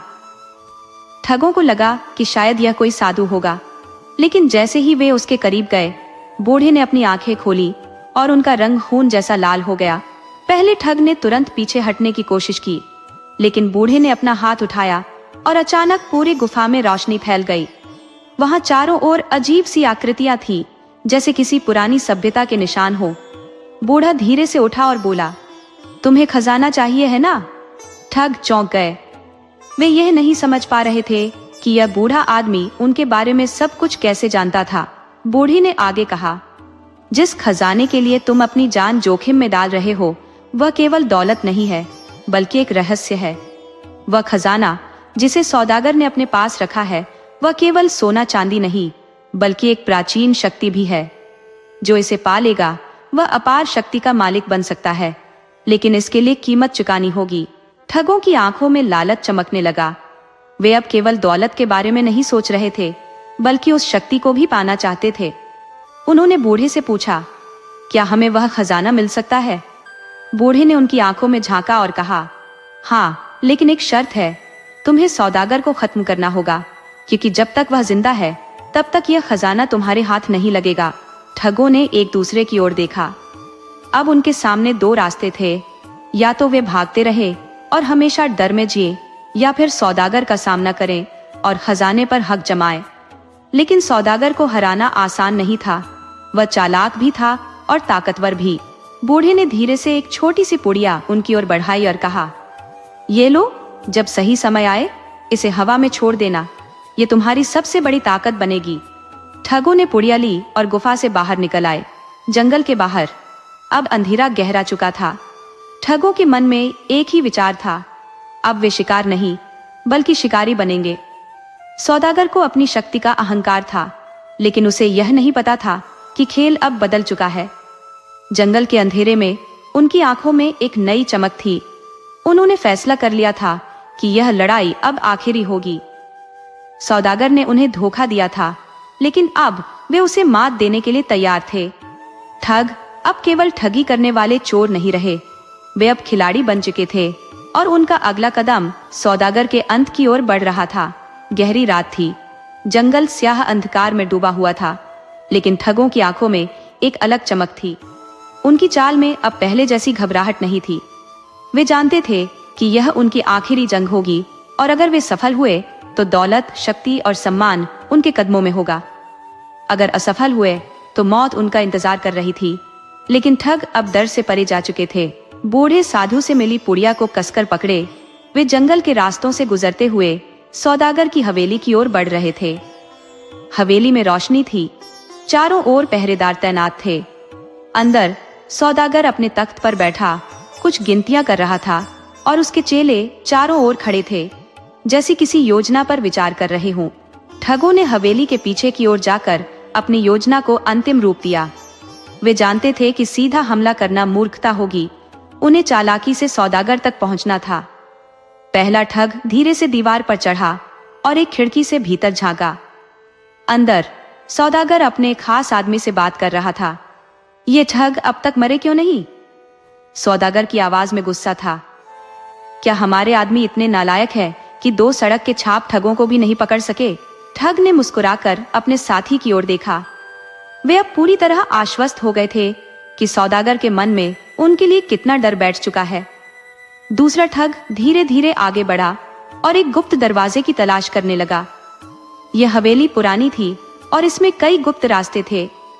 बूढ़े साधु ने पहले ही इशारा किया था कि खजाने तक पहुंचने के लिए उन्हें एक गुप्त दरवाजे का इस्तेमाल करना होगा। काफी जमी हुई एक दीवार के कोने में उसे हल्की सी दरार दिखी। उसने धीरे से उसे धक्का दिया और एक संकरी सुरंग खुल गई। दोनों ठग उस सुरंग में घुस गए और धीरे धीरे अंदर बढ़ने लगे। सुरंग बेहद संकरी और अंधेरी थी, लेकिन उनकी आंखें अंधेरे में देखने की आदी हो चुकी थी। चलते चलते वे एक विशाल कक्ष में पहुंच गए। यहाँ हर तरफ सोने चांदी की मूर्तियां, बहुमूल्य रत्न और हीरे जवाहरात रखे थे।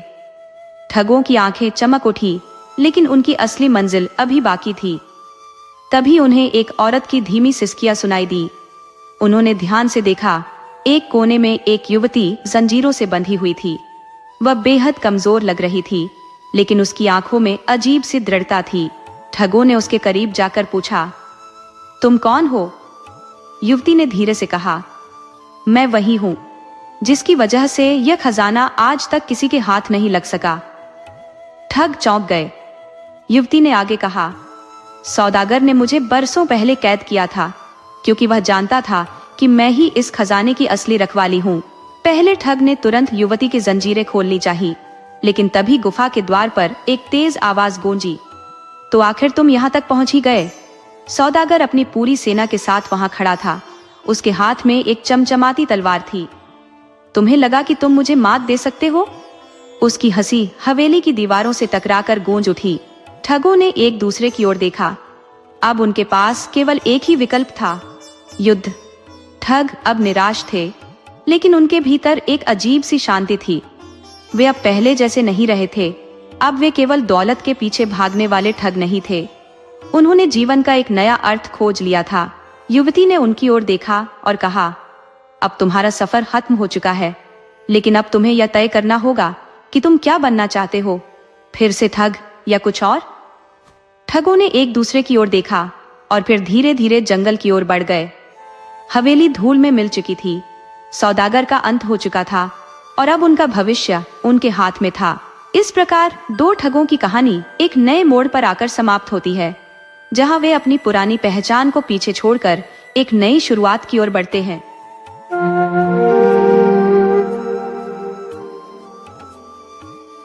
गांव के एक कोने में एक पुराना और बड़ा घर था, जहां 3 भाई हरि, लाखन और मोहन अपने माता पिता के साथ रहते थे। ये तीनों भाई किसी भी काम को करने से कतराते थे। उनके पिता सोम प्रसाद एक मेहनती किसान थे, जो सूरज उगने से पहले ही खेतों में काम करने चले जाते और पूरा दिन मेहनत करते। उनकी माँ लक्ष्मी देवी घर का काम संभालती थी, लेकिन तीनों बेटों की लापरवाही और आलस से परेशान रहती थी। हरि सबसे बड़ा था, लेकिन उसे हर काम को टालने की आदत थी। जब भी माँ उसे कोई काम करने के लिए कहती, वह बहाने बना लेता, जैसे अभी बहुत धूप है, थोड़ी देर में करूंगा, या थोड़ा आराम कर लूं, फिर करूंगा। लेकिन यह थोड़ी देर कभी खत्म ही नहीं होती थी। लाखन, जो बीच का भाई था, खाने पीने का बहुत शौकीन था। जब भी उसे कोई काम करने के लिए कहा जाता, वह बहाना बना लेता कि उसे भूख लगी है और पहले कुछ खाना है। खाना खाने के बाद वह कहता कि अब उसे नींद आ रही है, और इस तरह सारा दिन बेकार ही निकल जाता था। सबसे छोटा मोहन तो सबसे ज्यादा आलसी था। उसे तो कपड़े पहनने और नहाने तक में आलस आता था। जब माँ उसे नहाने के लिए कहती तो वह हफ्तों तक टालता रहता और कहता, गर्मी में नहाने की क्या जरूरत है, और सर्दी में तो वह कहता, वैसे भी नहीं नहाना चाहिए। गांव वाले भी इन तीनों भाइयों को देखकर हंसते थे। कई बार उनके पिता ने उन्हें काम पर लगाने की कोशिश की, लेकिन कोई फायदा नहीं हुआ। एक दिन सोम प्रसाद ने सोचा कि अगर इन्हें ऐसे ही छोड़ दिया गया तो ये जिंदगी भर किसी काम के नहीं रहेंगे। उन्होंने फैसला किया कि अब उन्हें कोई सबक सिखाना ही पड़ेगा। एक दिन पिता ने तीनों बेटों को बुलाया और कहा, मैं अब बूढ़ा हो रहा हूँ और मुझे खेत में मदद की जरूरत है। तुम तीनों को अब काम सीखना होगा। यह सुनकर तीनों भाइयों के चेहरे लटक गए। हरि ने तुरंत कहा, बाबा, खेत में काम करना बहुत मुश्किल होता है, हमें कोई दूसरा काम दे दीजिए। लाखन ने भी हामी भरते हुए कहा, हाँ बाबा, हम कुछ और कर लेंगे, लेकिन खेत में काम नहीं करेंगे। मोहन ने तो सीधा कह दिया, मुझे कोई भी काम पसंद नहीं, मुझे तो बस सोना पसंद है। सोम प्रसाद को अपने बेटों पर गुस्सा आया, लेकिन उन्होंने धैर्य रखा। वे जानते थे कि इन बेटों को सीधे डांटने से कोई फायदा नहीं होगा। उन्होंने चुपचाप कुछ सोचा और फिर मुस्कुराकर बोले, ठीक है, अगर तुम खेत में काम नहीं करना चाहते तो कोई बात नहीं, लेकिन मैं चाहता हूं कि तुम तीनों कुछ ना कुछ सीखो। मैं तुम्हें 3 दिन का समय देता हूं। इन 3 दिनों में अगर तुम मुझे यह साबित कर दो कि तुम बिना मेहनत किए अमीर बन सकते हो, तो मैं तुमसे कभी कोई काम नहीं करवाऊंगा। लेकिन अगर तुम असफल हुए तो फिर तुम्हें वही करना होगा जो मैं कहूंगा। तीनों भाइयों को यह शर्त बहुत आसान लगी। वे सोचने लगे कि बिना मेहनत के अमीर कैसे बना जाए। हरि ने सोचा कि अगर वह किसी अमीर आदमी से दोस्ती कर ले तो वह उसे पैसे दे सकता है। लाखन को लगा कि अगर वह कोई जुआ खेल ले तो जल्दी पैसे कमा सकता है। मोहन ने कुछ भी सोचना जरूरी नहीं समझा, क्योंकि उसे यकीन था कि वह किसी न किसी बहाने से बच ही जाएगा। अगले दिन तीनों भाई अपनी अपनी योजना के साथ निकले। हरि गांव के सबसे अमीर आदमी सेठ दीनानाथ के पास गया। उसने सोचा कि वह सेठ से दोस्ती कर ले और फिर उससे उधार पैसे मांग ले। वह सेठ के पास गया और बोला, सेठ जी, आप बहुत अमीर हैं, लेकिन क्या आपको कभी अकेलापन महसूस होता है? अगर आपको कोई अच्छा दोस्त चाहिए तो मैं आपकी मदद कर सकता हूँ। सेठ ने पहले तो उसकी बात सुनी, फिर हंसते हुए बोला, अच्छा, तो तुम दोस्ती के नाम पर मुझसे पैसे ठगना चाहते हो? सेठ ने उसे तुरंत भगा दिया। इधर लाखन ने सोचा कि अगर वह जुआ खेले तो जल्दी पैसे कमा सकता है। उसने गांव के कुछ जुआरियों से संपर्क किया और उनके साथ दांव लगाने बैठ गया। उसने अपनी जेब में रखे थोड़े बहुत पैसे लगाए, लेकिन कुछ ही देर में वह सब हार गया। लाखन को अब समझ में आया कि बिना मेहनत के पैसा कमाना आसान नहीं है। सबसे छोटा मोहन, जिसे कुछ भी करने का मन नहीं था, उसने सोचा कि अगर वह किसी को रो धोकर अपनी कहानी सुनाएगा तो शायद कोई दया करके उसे पैसे दे देगा। वह एक साधु के पास गया और बोला, बाबा, मैं बहुत गरीब हूँ, मुझे कुछ पैसे दे दो। साधु ने उसकी तरफ देखा और कहा, बेटा, तुम्हारे हाथ पैर सलामत है, तुम खुद मेहनत क्यों नहीं करते? यह सुनकर मोहन निराश होकर वापस लौट आया। तीनों भाई घर लौटे तो उनके पिता ने पूछा, क्या तुमने बिना मेहनत के अमीर बनने का कोई तरीका खोज लिया? तीनों ने चुपचाप सिर झुका लिया। सोम प्रसाद मुस्कुराए और बोले, तो अब तुम समझ गए कि मेहनत के बिना कुछ नहीं मिलता। अब मैं तुम्हें बताऊंगा कि असली सफलता कैसे मिलती है। लेकिन यह बात सुनकर तीनों भाइयों को अंदाजा भी नहीं था कि उनके पिता की अगली योजना क्या होगी। वे सोच रहे थे कि शायद अब उन्हें सच में मेहनत करनी पड़ेगी, मगर असली खेल अभी बाकी था। तीनों भाई अपने पिता की बात सुनकर परेशान हो गए थे। उन्होंने सोचा था कि बिना मेहनत के कुछ न कुछ तो मिल ही जाएगा, लेकिन यह तरीका काम नहीं आया। अब वे समझ नहीं पा रहे थे कि आगे क्या करें। उधर उनके पिता सोम प्रसाद ने उनके लिए एक नई योजना बना ली थी। अगली सुबह उन्होंने अपने बेटों को बुलाया और कहा, अब तुम लोगों के पास एक आखिरी मौका है। मैं चाहता हूं कि तुम तीनों इस गांव से बाहर जाकर अपनी किस्मत आजमाओ। अगर तुम अगले 7 दिनों में कुछ ऐसा कर पाओ जिससे यह साबित हो जाए कि मेहनत के बिना भी कुछ मिल सकता है, तो मैं कभी तुमसे काम करने के लिए नहीं कहूंगा। लेकिन अगर तुम असफल हुए तो फिर तुम्हें मेरी बात माननी ही पड़ेगी। तीनों भाइयों को यह चुनौती अजीब लगी, लेकिन उन्होंने सोचा कि घर पर बैठे रहने से अच्छा है कि वे बाहर जाएं और किस्मत आजमाएं। वे अपने अपने रास्ते निकल पड़े। हरी सबसे पहले एक गांव से कुछ दूर एक सुनसान इलाके में पहुंचा।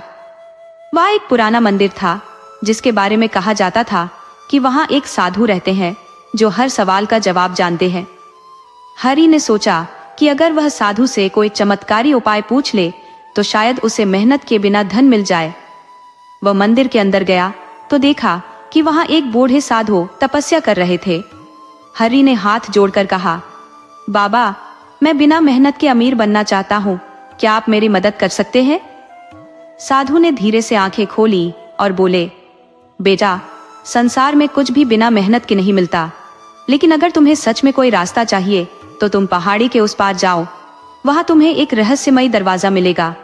अगर तुम उसमें प्रवेश कर सको तो तुम्हें अपने प्रश्न का उत्तर मिल जाएगा। हरि को यह सुनकर खुशी हुई। वह तुरंत पहाड़ी के उस पार जाने के लिए निकल पड़ा। लेकिन जब वह वहां पहुंचा तो उसे जो दिखा वह उसे चौंकाने वाला था।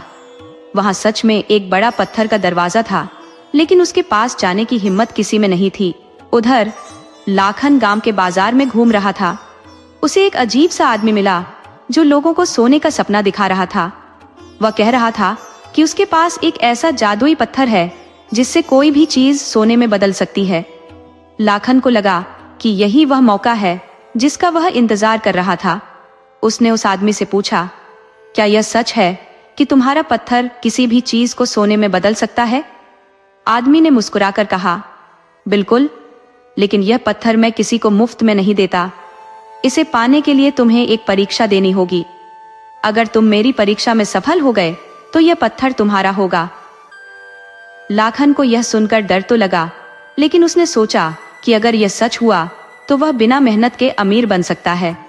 उसने परीक्षा देने का फैसला किया। आदमी ने उसे एक गहरी गुफा की ओर इशारा किया और कहा, इस गुफा के अंदर एक रहस्यमय चीज छिपी हुई है। अगर तुम उसे ढूंढ लाओ तो यह पत्थर तुम्हारा हो जाएगा, लेकिन याद रखना यह आसान नहीं होगा। लाखन ने हिम्मत जुटाई और गुफा के अंदर चला गया। लेकिन जैसे ही वह अंदर पहुंचा, उसे अजीब सी आवाजें सुनाई देने लगी। अंधेरे में उसे लगा कि कोई उसे देख रहा है। अचानक एक जोरदार धमाका हुआ और लाखन डर के मारे पीछे हट गया। उसने जैसे तैसे खुद को संभाला और अंदर बढ़ा। वहां उसे एक पुराना संदूक दिखा। उसने जल्दी से संदूक को खोला, लेकिन उसमें कुछ नहीं था। तभी पीछे से वह आदमी हंसते हुए बोला, तुम असफल हो गए। इस पत्थर को पाने के लिए तुम्हें अपनी बुद्धि और मेहनत दोनों लगानी होगी। लाखन निराश होकर बाहर आया। अब उसे समझ आ गया था कि यह सब सिर्फ लोगों को बेवकूफ बनाने का तरीका था। इधर मोहन को बिना मेहनत के कुछ पाने का सबसे आसान तरीका भी मिल गया था। वह एक जादूगर से मिला जिसने उसे एक शर्त दी। शर्त यह थी कि अगर मोहन एक रात बिना डरे जंगल में बिता ले तो उसे एक बड़ा इनाम मिलेगा। मोहन को लगा कि यह तो बहुत आसान है। उसने बिना सोचे समझे शर्त मान ली और रात में जंगल में चला गया। शुरुआत में तो सब कुछ ठीक था, लेकिन जैसे जैसे रात गहराने लगी, जंगल में अजीब अजीब आवाजें आने लगी। कभी झाड़ियों में कुछ सरसराता, कभी दूर से किसी जानवर की आवाज आती। मोहन ने खुद को समझाया कि यह सब उसका भ्रम है, लेकिन जैसे ही आधी रात हुई, उसे लगा कि उसके पीछे कोई है। उसने डर के मारे आंखें बंद कर ली और मन ही मन सोचने लगा कि यह शर्त मानना उसकी सबसे बड़ी गलती थी। जैसे तैसे रात बीती और सुबह होते ही वह भागता हुआ गांव वापस आया। उसने जादूगर से कहा, मैंने रात जंगल में बिता ली, अब मुझे इनाम दो। लेकिन जादूगर ने हंसते हुए कहा, इनाम तो उन्हें मिलता है जो अपने डर को हराते हैं। तुम तो पूरी रात डरते रहे, इसलिए तुम असफल हो गए। तीनों भाई अलग अलग रास्तों से निकले थे, लेकिन उनकी हालत एक जैसी थी। वे सब कुछ आजमा कर भी असफल रहे थे। अब उनके पास कोई और चारा नहीं बचा था। वे हार कर वापस घर लौटे और अपने पिता के सामने सिर झुका लिया। सोम प्रसाद ने मुस्कुराते हुए पूछा, तो क्या तुमने बिना मेहनत के कुछ हासिल कर लिया? तीनों भाइयों ने एक साथ सिर हिलाया और बोले, नहीं बाबा, हमने हर तरीका आजमाया लेकिन कुछ भी काम नहीं आया। हमें अब समझ में आ गया है कि बिना मेहनत के कुछ भी संभव नहीं है। सोम प्रसाद ने गहरी सांस ली और बोले, बहुत अच्छा, लेकिन अभी तुम्हारी असली परीक्षा बाकी है। तीनों भाई चौंक गए। उन्हें लगा था कि कहानी यही खत्म हो जाएगी, लेकिन अब वे किसी और बड़ी परीक्षा के लिए तैयार हो रहे थे। तीनों भाइयों को लगा कि उनकी परीक्षा खत्म हो चुकी है, लेकिन उनके पिता सोम प्रसाद की आंखों में एक अलग ही चमक थी। वे जानते थे कि उनके बेटे अभी भी पूरी तरह से मेहनत का महत्व नहीं समझे हैं। उन्होंने गहरी सांस ली और बोले, अब जब तुम तीनों को यह समझ आ गया है कि बिना मेहनत के कुछ नहीं मिलता, तो मैं तुम्हें एक आखिरी मौका देना चाहता हूँ। अगर तुम इस परीक्षा में सफल हो गए तो मैं मान लूंगा कि तुमने सच्चे मन से यह बात सीख ली है, लेकिन अगर असफल हुए तो तुम्हें जीवन भर मेहनत करनी ही होगी। तीनों भाइयों ने एक दूसरे की ओर देखा। वे सोच रहे थे कि अब पिता उन्हें किस चुनौती में डालने वाले हैं। सोम प्रसाद ने मुस्कुराते हुए कहा, इस बार मैं तुम्हें किसी और के पास नहीं भेजूंगा। इस बार परीक्षा यही होगी, इस घर में। मैं चाहता हूँ कि तुम तीनों मिलकर इस घर के पिछवाड़े में एक खेत तैयार करो, उसमें फसल बो, और जब वह फसल तैयार हो जाए तब मैं फैसला करूंगा कि तुम मेहनत करना सीख गए हो या नहीं। तीनों भाई यह सुनकर सकते में आ गए। खेती का काम करना आसान नहीं था। अब तक उन्होंने सिर्फ आराम किया था, लेकिन अब उन्हें मिट्टी में हाथ डालना पड़ेगा, कड़ी मेहनत करनी पड़ेगी। हरि बोला, बाबा, हमें खेती का कोई अनुभव नहीं है, हम कैसे यह काम करेंगे? सोम प्रसाद मुस्कुराए, यही तो तुम्हारी परीक्षा है। अगर तुम सीखना चाहो तो कोई भी काम मुश्किल नहीं होता, लेकिन अगर तुम इस बार भी कोई चालाकी करने की सोच रहे हो तो याद रखना, इस बार तुम्हारे पास कोई दूसरा मौका नहीं होगा। तीनों भाइयों के पास अब कोई और चारा नहीं था। वे मान गए और खेत तैयार करने के काम में लग गए। शुरुआती कुछ दिन बहुत मुश्किल भरे रहे।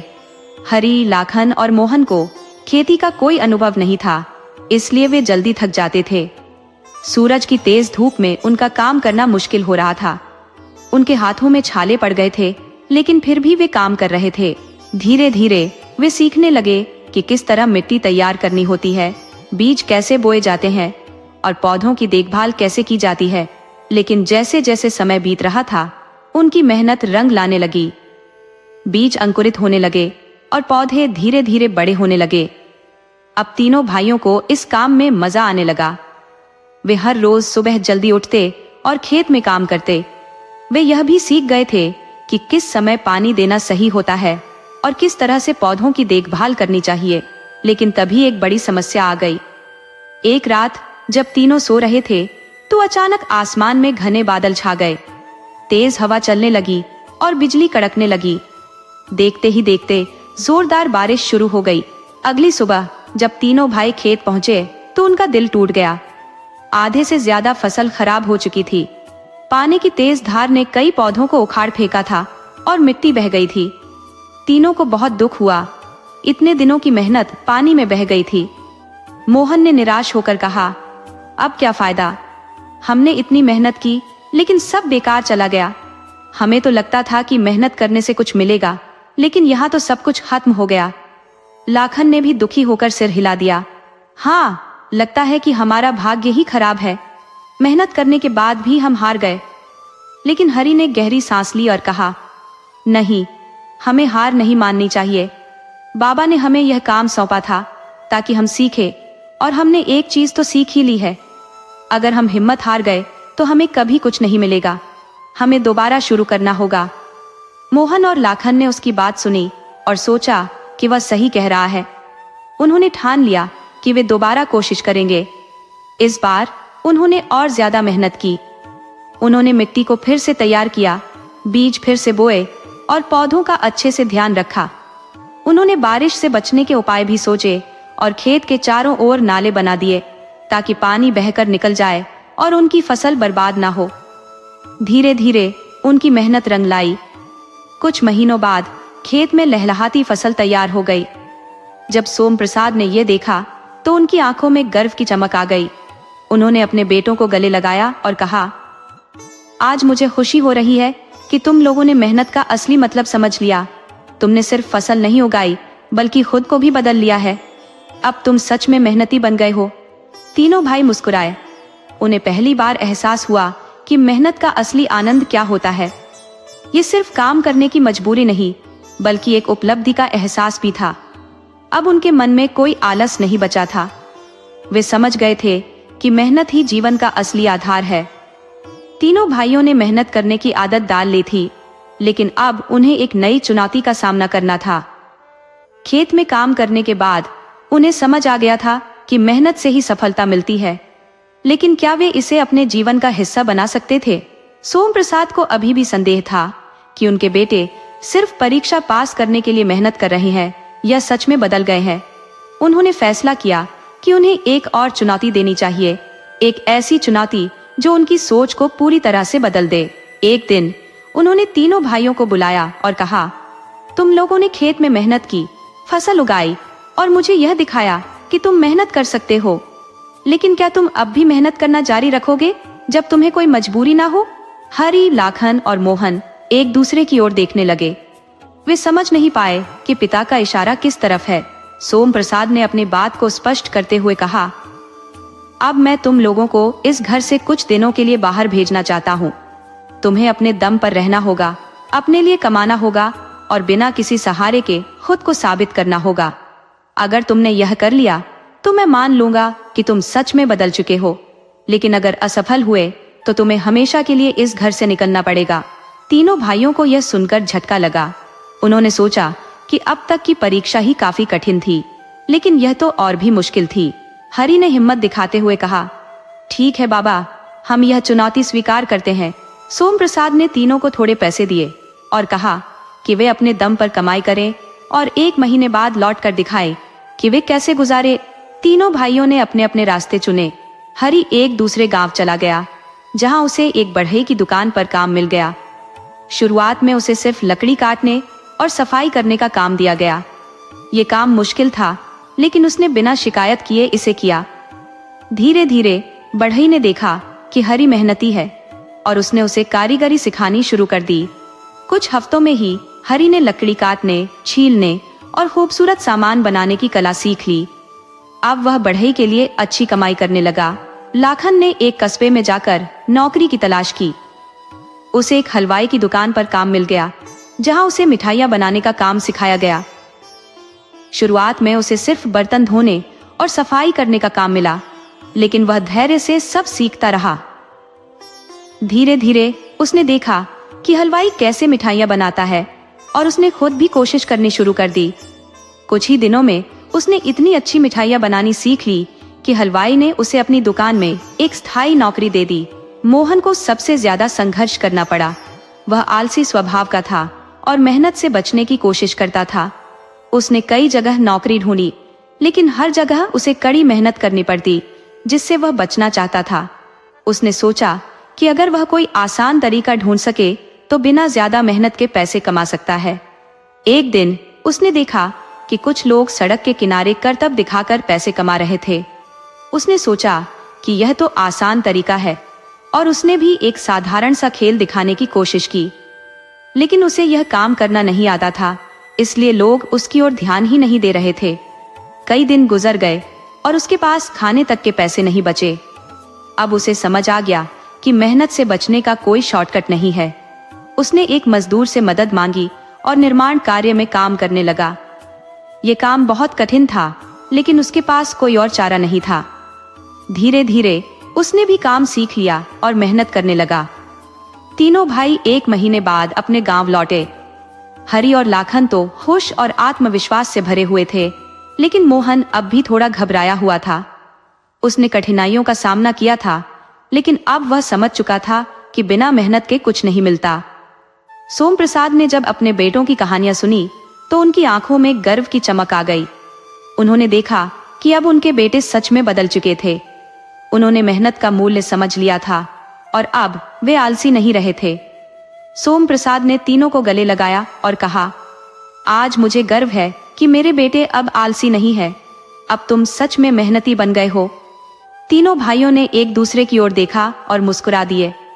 अब वे जानते थे कि मेहनत ही सच्चा सुख देती है। गांव लौटने के बाद तीनों भाइयों के जीवन में बहुत बदलाव आ चुका था। जो लड़के कभी बिस्तर छोड़ने में आलस महसूस करते थे, अब सूरज निकलने से पहले जाग जाते और काम में जुट जाते। सोम प्रसाद को यह देखकर अपार खुशी हुई कि उनके बेटे सच में मेहनती बन गए हैं। लेकिन उन्होंने सोचा कि क्या यह बदलाव स्थायी रहेगा या फिर कुछ समय बाद वे अपने पुराने स्वभाव में लौट आएंगे। ये देखने के लिए उन्होंने एक आखिरी परीक्षा ली। सोम प्रसाद ने अपने बेटों से कहा, अब तुम लोगों ने मेहनत करना सीख लिया है, लेकिन क्या तुम अपनी कमाई से अपनी जिंदगी चला सकते हो? मैं चाहता हूँ कि अब तुम लोग अपने पैरों पर खड़े होकर अपना जीवन खुद बनाओ। तुम्हें यह घर छोड़कर अपने दम पर आगे बढ़ना होगा। मैं देखना चाहता हूँ कि तुम अपनी मेहनत से कितनी ऊंचाई तक पहुँच सकते हो। तीनों भाई अपने पिता का यह निर्णय सुनकर पहले तो थोड़ा हैरान हुए, लेकिन अब वे इतने आत्मनिर्भर हो चुके थे कि उन्होंने इसे चुनौती के रूप में स्वीकार किया। वे अब गांव से बाहर निकलने के लिए तैयार थे, लेकिन इस बार उनका मनोबल पहले से कहीं ज्यादा मजबूत था।